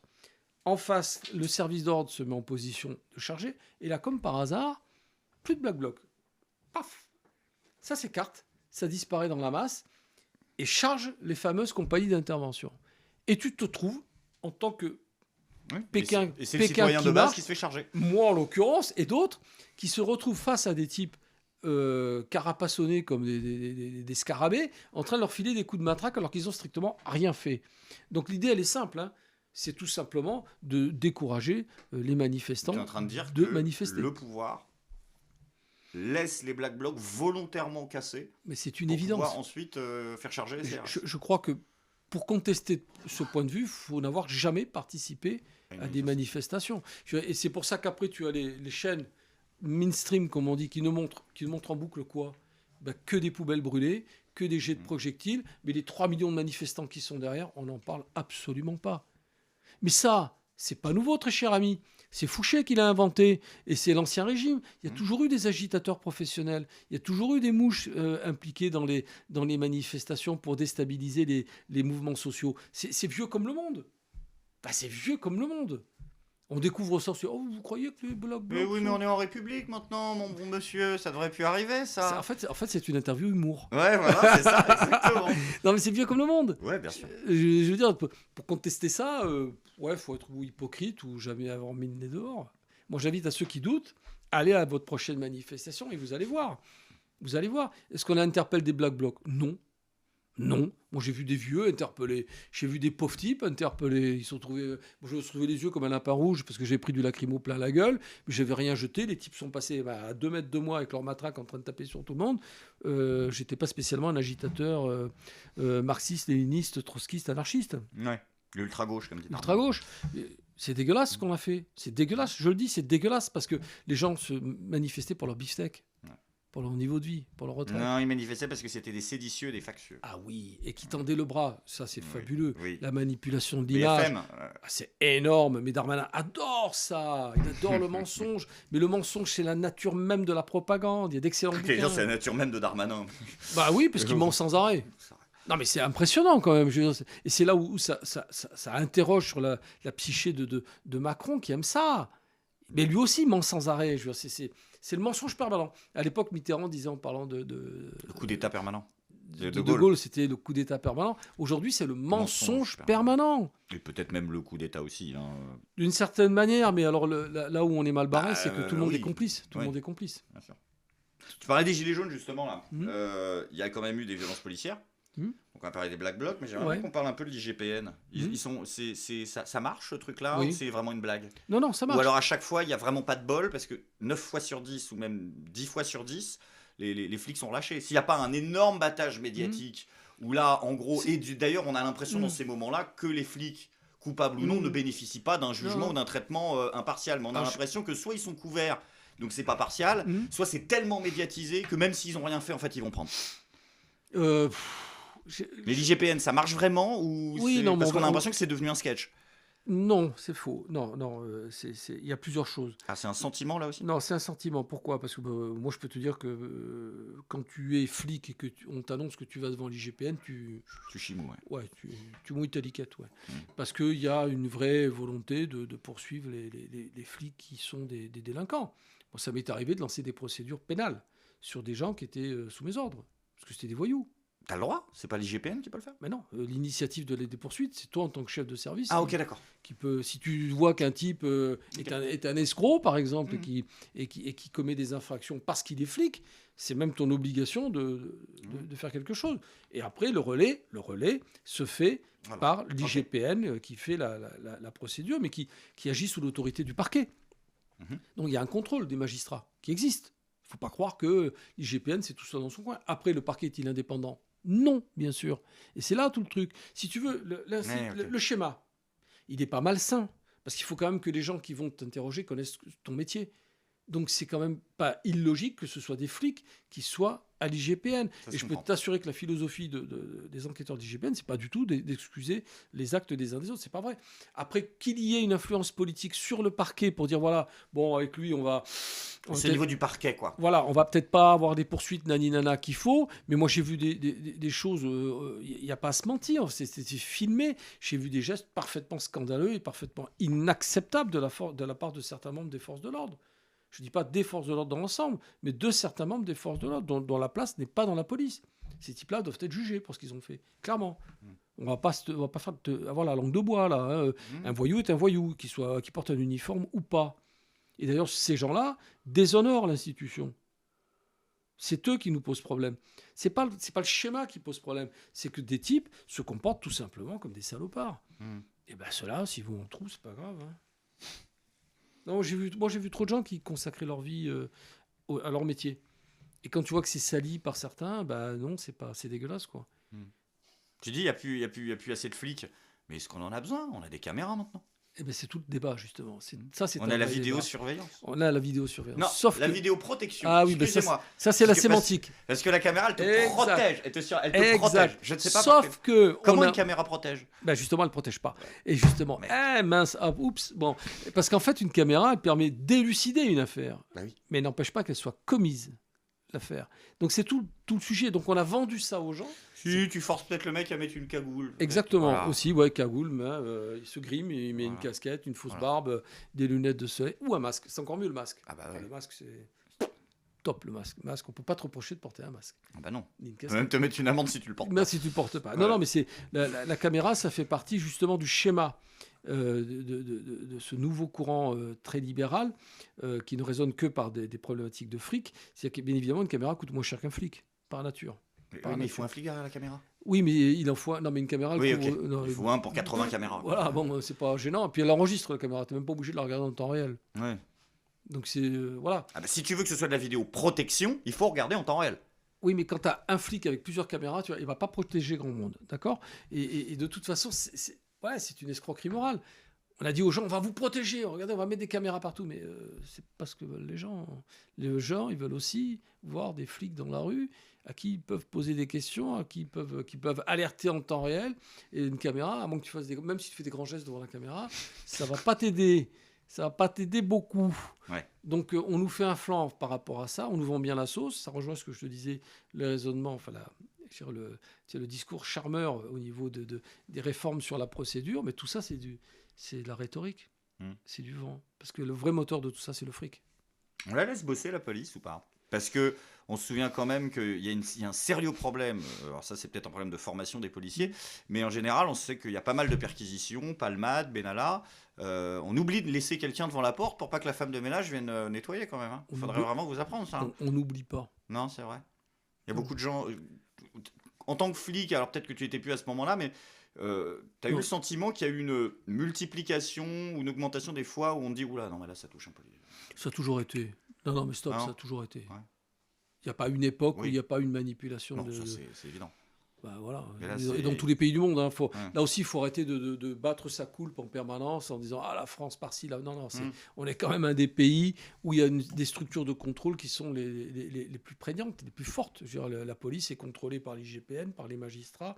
Je te rappelle que si toi, tu dois signaler un comportement inadéquat, tu peux le faire individuellement avec la passerelle IGPN. Enfin, je veux dire, il y a des contrôles de partout. Je veux dire, la police, il y a des ultra-contrôlés.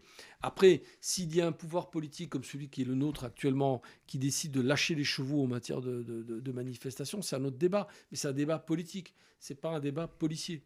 Là, on a la police qu'on mérite, si tu préfères. À partir du moment où on met au pouvoir des gens qui utilisent la police comme on l'a vu ces dernières années, c'est qu'on veut ça. Moi, j'ai halluciné que Macron soit réélu. Quand on a connu l'épisode des Gilets jaunes, je me suis dit, c'est pas possible, la France entière va voter contre ce mec. Sans esprit militantisme, moi je dis ça. Je dis pas qu'il aurait mieux valu voter pour Le Pen ou pas, ça chacun est libre de son bulletin de vote, mais j'ai halluciné que ce type soit encore élu. C'est au second tour déjà. Moi, je n'ai pas compris. Je dis, non, mais c'est pas possible. Le mec, c'est pas caché. Les gilets jaunes, la gestion du Covid qui a été catastrophique. Je veux dire, on nous a emprisonnés, on nous a masqués, on nous a vaccinés. Enfin, on nous a tout fait, quoi. On nous a tout fait pendant ces 5 années de son premier mandat. Il nous a tout fait. Voilà. Il nous a menti. Et je me suis dit, ce mec sera même pas au 2e tour. Ouais, on aime ça. Eh ben non. Ou alors, ça donne envie de devenir complotiste des fois. Mais c'est pas une question. Non, mais là. Si tu te dis, bon, il est vraiment réélu ou là aussi j'en ai placé une virgule. Non, mais je peux comprendre qu'il y ait des gens qui se disent, je veux pas y croire. Non, mais Greg, Lacan disait une chose très vraie. Il disait, la psychanalyse peut guérir de tout sauf de la connerie. Et je pense que les gens sont un peu cons. Je dis pas que il aurait fallu voter Le Pen ou Mélenchon. Les gens font ce qu'ils veulent, mais pas Macron.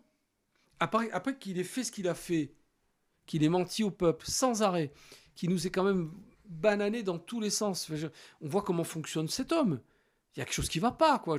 On l'a réélu.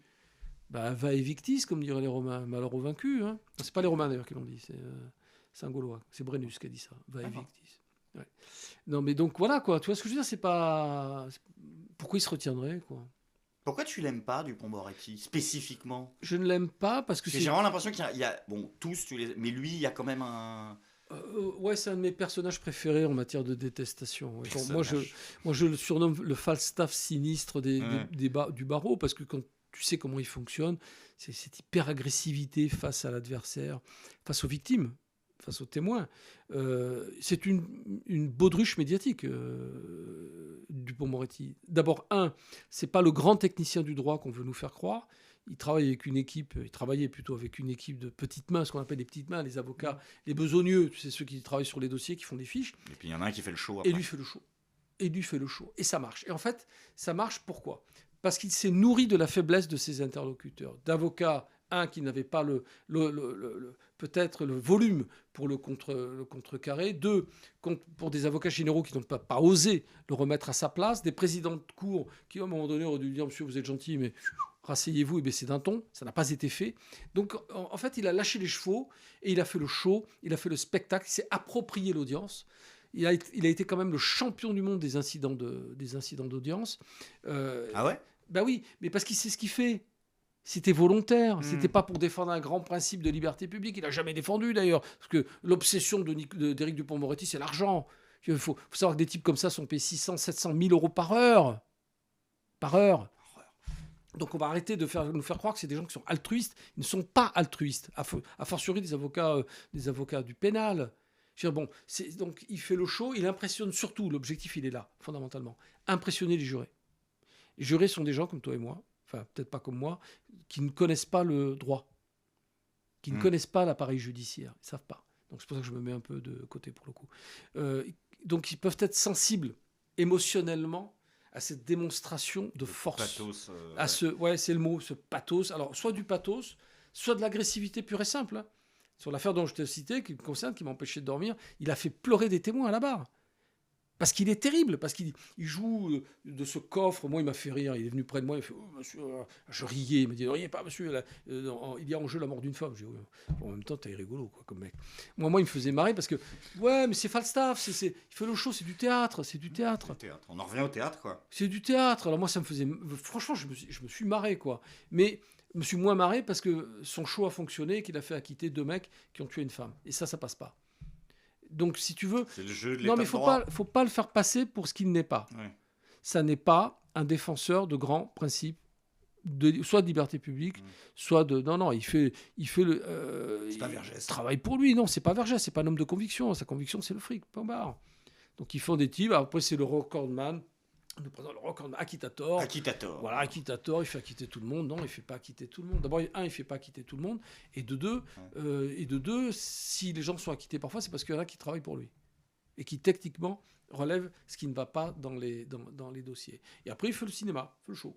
C'est ça. Ouais. Je crois qu'il a un nombre de procès gagnés pour vice de forme qui oui, mais c'est pas. Ah non, mais c'est. Et puis c'est la page 37. Vous avez oublié ça. Ah oui, mais ça veut dire que derrière, les petites mains dont je te parlais tout à l'heure fouillent les dossiers, relèvent ce qui ne va pas et les incohérences, les irrégularités. On va parler de Dupond-Moretti, on va parler de cocaïne. Il n'y a pas de lien. Ah bon? Non, je sais pas. C'est pas moi qui dis, Forêt le dit. Hein. Non, mais ça le gratte dans le nez. Mais quand on n'a pas de preuves, il vaut mieux fermer sa gueule. Voilà. Et notre ami donc Éric Dupond-Moretti. Non, mais tu te bossais dans les stupes. Là aussi, il y a une absence de volonté des politiques de régler le problème. On en a tout simplement pas les moyens. Tout simplement. Il faudrait, je sais pas, si on veut déclarer la guerre aux stupes. Non, mais en vrai, quand tu dis à chaque fois on n'a pas les moyens, faut quoi? Faut doubler, faut tripler le budget de la police, faut engager quoi? 100% d'effectifs en plus pour doubler. Non, faut. Tu vois, tout à l'heure tu me disais, j'ai vu des commissariats, ils étaient 200, aujourd'hui ils sont 60. Donc, ouais. Bah oui, de fait, qu'est-ce que tu veux faire après? Rien. Voilà, déjà, donc c'est quoi? Tu allumes les lumières le matin. C'est pour ça que je me permets de te couper sur ça, parce que t'arrêtes pas de dire, il faut injecter du fric, il faut engager de l'effectif.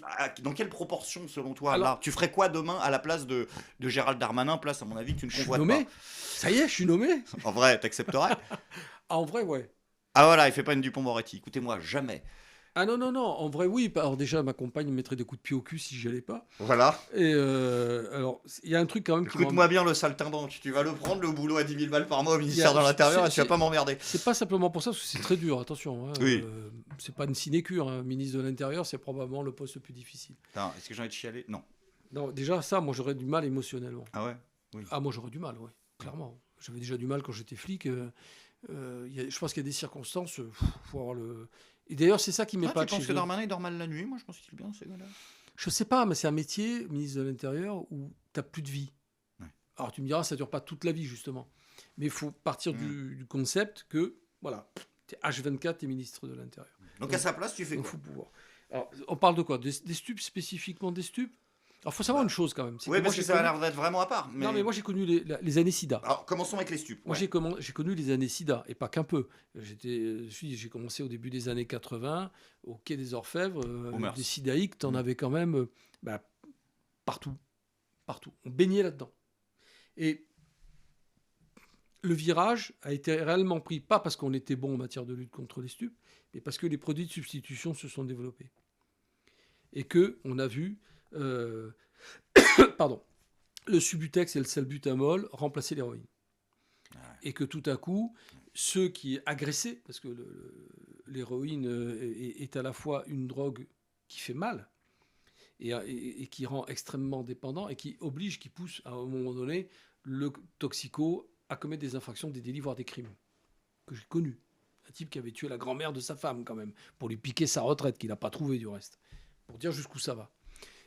Et il y a eu moins d'héroïne, tout simplement parce que le Subutex, qui était délivré par ordonnance, a été consommé, puissance 10, par les toxicos. C'est comme ça qu'on a vu des prostituées propres, tout à coup. Des prostituées qui étaient en bonne santé, parce qu'elles se piquaient au Subutex. Alors qu'il ne fallait pas se piquer, mais qu'il fallait boire. Donc, là où je veux en venir, c'est que le problème des stupes, dit comme ça, quand on sait que ça fait vivre des milliers de personnes, et que ça génère un argent en espèces considérable, qu'on retrouve d'ailleurs dans les circuits politiques aussi quand même. L'argent de la drogue, on le retrouve partout. Pas simplement dans les quartiers, mais il sert à beaucoup de choses, l'argent de la drogue. Donc quand tu pars de ce constat, tu te dis, est-ce qu'on a les moyens d'éradiquer ça? 2, est-ce qu'on a réellement la volonté? Moi, j'ai envie de te dire non, parce que quelque part, ça fait vivre aussi des quartiers entiers qu'on n'aurait pas les moyens de faire vivre autrement. Si demain, tu empêches des bandes entières de dealers à dealer, tu vas couper le cordon ombilical de beaucoup de familles avec l'argent, tout simplement. Des quartiers vivent avec ça. Donc demain, supprimons le shit purement et simplement, tu risques des explosions sociales autrement plus graves que les émeutes qu'on a vues récemment. C'est ça dont il parle, Gérard Collomb? Moi, je pense qu'ils ont... Quand il dit face à face? Ouais, c'est un peu ça, ouais. Il en fait trop à ce moment-là? Non, mais le cynisme politique m'amènerait à dire que quelque part, il vaut mieux que les gens dealent plutôt que de faire la révolution. Ah oui. Tout simplement. Et qu'on n'a pas une vraie volonté. Alors, Darmanin nous fait le show, mais c'est son habitude. Il t'envoie la CRS 8 partout. Moi, ça m'avait fait rire, d'ailleurs. La priorité, c'est la lutte. La priorité, c'est les stupes, c'est ça qu'il avait dit. C'est ça. C'est la mère des batailles. C'est la mère des batailles. Et je crée la... Alors, il avait créé la CRS 8, non pas pour lutter quoi, contre... ça, la CRS, tu connais pas la CRS 8? Non, c'est quoi? Ah, de quoi on parle, là? Non. Il y a peut-être des gens qui le connaissent pas. Non plus. On va inverser. La CRS 8, c'est la CRS qu'il avait créée il y a quelques années de ça, pour intervenir dans un rayon de 300 km en un quart d'heure, en cas de conflits sociaux gravissimes ou d'émeutes populaires. En un quart d'heure? Très vite. Très vite. C'est super G.I. Joe, les héros des temps modernes de la CRS. Sauf que... Enfin, des flics qui arrivent plus vite que les pizzas. Ouais, oui, mais pas les bons flics, justement, parce que ces CRS-là résolvent rien. Donc c'est un petit peu, tu te souviens de Benny Hill? Moi j'étais petit, je regardais Benny Hill des fois. À la fin, mais c'était un peu ça. Ça devient grotesque quand on envoie la CRS 8 partout. Dès qu'il y avait des règlements de compte à Marseille, on envoie la CRS 8. Sauf que c'est pas fait pour ça, les CRS. C'est pas fait pour lutter contre le trafic de stupes ou le règlement de compte. C'est juste pas leur métier, quoi. Ça veut pas dire que c'est des mauvais flics. C'est pas ça que je suis en train de dire. C'est juste des flics à qui on a demandé de faire quelque chose qui n'était pas leur métier. Pas tout à fait la même chose. Et donc, Darmanin ne veut pas résoudre le problème. Il parle pas de renforcer la police marseillaise avec des effectifs de sécurité publique. C'est pas vrai. Il envoie des CRS. Les CRS, ça fait des points fixes quelque part. Voilà. Éventuellement, ça contrôle peut-être des chiteux qui ont tiens, t'as une barrette, on t'amène. Mais c'est pas ça. Donc c'est que de l'apparence. On fait de l'apparence de lutte, mais on ne lutte pas. Alors comment il faudrait faire du coup? Je ne sais pas. Je ne sais pas. Il faut guérir la société de son angoisse. C'est pas un problème policier, c'est ce que je te disais tout à l'heure. C'est compliqué d'aborder le problème et de le résoudre uniquement par des problèmes sous l'aspect sécuritaire, policier, justice. Ça ne sert à rien. Ça ne sert strictement à rien. Il faut poser le problème autrement. Il y a quand même un problème d'impunité qu'il faudrait régler par peut-être des peines un peu plus appliquées, non? Tu penses pas? Déjà oui, mais ça vaut pour toute la délinquance. Voilà. L'application des règles de droit, oui, ça vaut pour tout le monde. Mais j'ai envie de te dire que est-ce que le dealer qui vend des barrettes fait autant de mal qu'un type qui va violer une nana, par exemple? De quantifier ça? Ouais, c'est inquantifiable. Voilà, c'est inquantifiable.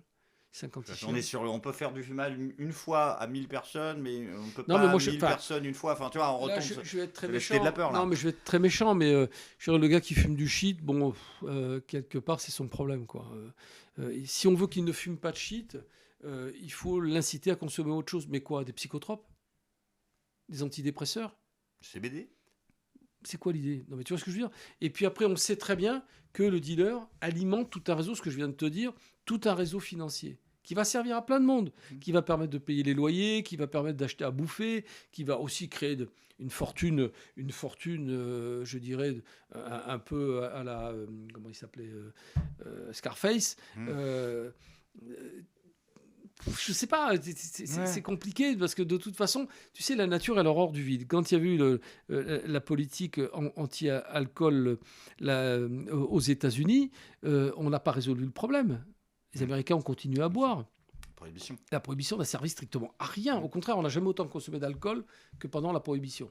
Pour dire, là, tu veux faire quoi? On est sous une forme de prohibition. On va empêcher les gens de consommer du shit. Ok, mais tu fais comment? Comment tu fais pour les empêcher? Si les gens buvaient beaucoup d'alcool aux États-Unis, c'est parce qu'il y avait un problème peut-être de dépression globale. Peut-être qu'on connaît ce même problème en France. Tu sais, quand tu allumes ton c'est bizarre la corrélation. On est le pays qui a le plus de consommation d'antidépresseurs d'Europe et on est le pays qui consomme le plus de shit d'Europe. Peut-être non. Ça peut-être un lien. Ouais, hein. Mais moi, je pense sincèrement qu'il y a un lien. Nous vivons dans une société qui est de plus en plus anxiogène. Si tu allumes ta télé, il n'y a pas un journal télé sans qu'on te fasse l'énumération de toutes les catastrophes du monde. Comment tu veux avoir le moral dans ce contexte?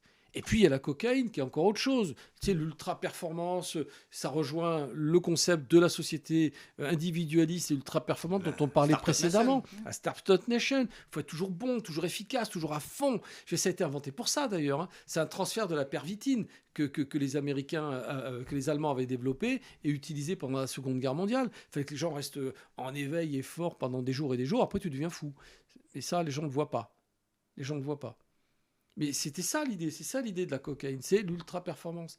Et tu as des politiciens qui en prennent plein, et des artistes, mais c'est normal. Est-ce que l'argent, il y va? Parce que, bon, est-ce qu'au-delà de l'achat de la paix sociale, l'État français gagne de l'argent par le trafic de drogue qui se passe sur son territoire? Bah, il en gagne indirectement quand tu as la paix sociale, justement. Mais oui, au-delà de l'indirect, enfin, on ne sait pas. Alors, je ne vois pas les dealers rémunérer l'État directement. Non, au contraire, mais... c'est une manne qui leur échappe. Non, mais le faudrait blanchiment... fiscaliser le trafic de ouais, voilà. Il y avait un truc qui s'appelait la Régie française des opiacés. Bien sûr, on fabriquait de l'opium en Asie pendant tout le temps où nous étions au Cambodge, au Vietnam, au Laos. Il y avait des pains de pavot avec l'estampille NF. Non, mais ça se blanchit comment? Comment je veux blanchir du fric, là? Si j'ai de l'argent à blanchir, bah, quels seraient les conseils pour les gens qui nous regardent, peut-être, qui ont de l'argent à blanchir? Amis trafiquants, tu veux blanchir ton déjà, on peut argent, acheter ton livre pour blanchir. et puis, non, parce qu'il est sur Internet, parce qu'il faut payer avec sa carte bleue, c'est plus compliqué. C'est compliqué.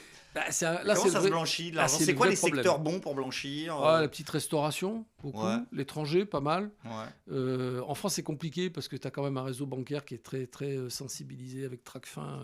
Ceux qui peuvent les couler sans problème, c'est les petits trafiquants. Ça, oui, mais dès que tu as des millions à la Escobar, il vaut mieux trouver des circuits de blanchiment ailleurs qu'en France. On recevra peut-être Patrick Balkany qui nous en dira il plus. serait bien placé pour vous parler des sociétés écrans. Ouais.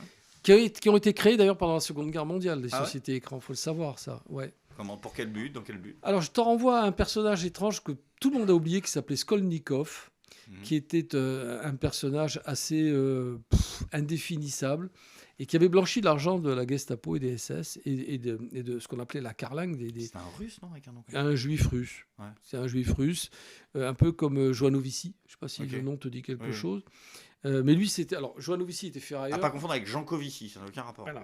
Joanovici, c'était plutôt le clan des ferrailleurs, et lui, c'était plutôt le clan des financiers. Okay. Et qui avait mis en place un système de société écran, d'abord pour blanchir l'argent de la contrebande, du marché noir, et puis qui avait été tamponné un peu par les SS pour blanchir l'argent qui était volé à l'État français, et notamment qui était réinvesti dans l'immobilier monégasque, il faut le savoir.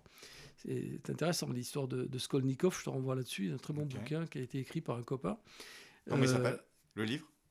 Skolnikov. D'accord, ok. Skolnikov, et donc qui explique comment, si tu tapes... oui, je trouverais ce livre-là, non, parce que je l'aurais bien mis en insert que les gens tombent pas sur un autre livre. Alors, c'est un personnage qui est passé un peu sous les radars, parce qu'il n'était pas aussi visible que Joanovici, qui, alors, lui, avait travaillé avec la Gestapo française, puis qui avait eu la bonne idée de financer les réseaux de police, des réseaux de résistance police, qui avait essayé de se racheter une virginité comme ça. Et Skolnikov, qui était beaucoup plus intelligent et qui, pendant cette période-là, a créé des sociétés écrans pour blanchir l'argent. À l'époque, c'était possible. On pouvait se balader avec des mallettes de fric un peu partout. Aujourd'hui, c'est plus compliqué. Bien que j'ai vu des achats de voitures en espèces dans certaines villes de France, avec de l'argent, de la drogue, bien évidemment. Donc, vous voyez, il faut avoir affaire à des gens peu scrupuleux. Mais bon, les grosses sommes d'argent peuvent difficilement être investies en France. Ouais. Difficilement. De toute façon, investir en France... C'est compliqué. Voilà. On te demande de te justifier. Quel que ce soit de l'argent sale, l'argent propre, l'argent machin, j'ai pas l'impression que ce soit une destination très privilégiée. Dans l'immobilier à l'étranger, dans les Émirats, c'est possible. En Asie aussi, c'est possible. Un peu moins peut-être en ce moment, mais l'étranger a été vraiment la première source de blanchiment efficace. En France, c'est plus compliqué. Eh ben, merci d'être venu nous voir pour parler de... Tu m'avais dit, c'était quoi le style des interviews? Bah, tu vois, c'est ça. C'est vraiment une discussion, première rencontre, on discute. Peut-être on se reverra pour des sujets plus spécifiques. Que j'espère constructifs, parce que bon, on a balayé très large. On a balayé très large, mais, on a balayé pas mal. C'était une belle rencontre et je pense que les gens seront ravis de cette émission. Merci à toi d'avoir été là. Merci à toi pour ton invitation et à ton équipe. Très sympa. Oui, on les remercie. Merci à la régie. Faut le dire, il n'est pas tout seul. Il n'est pas tout seul. C'est pour ça qu'on dit toujours merci à l'invité, merci à la régie, merci aux spectateurs et comme on dit ici, merci Cognac Jet. À vous les studios. À très vite.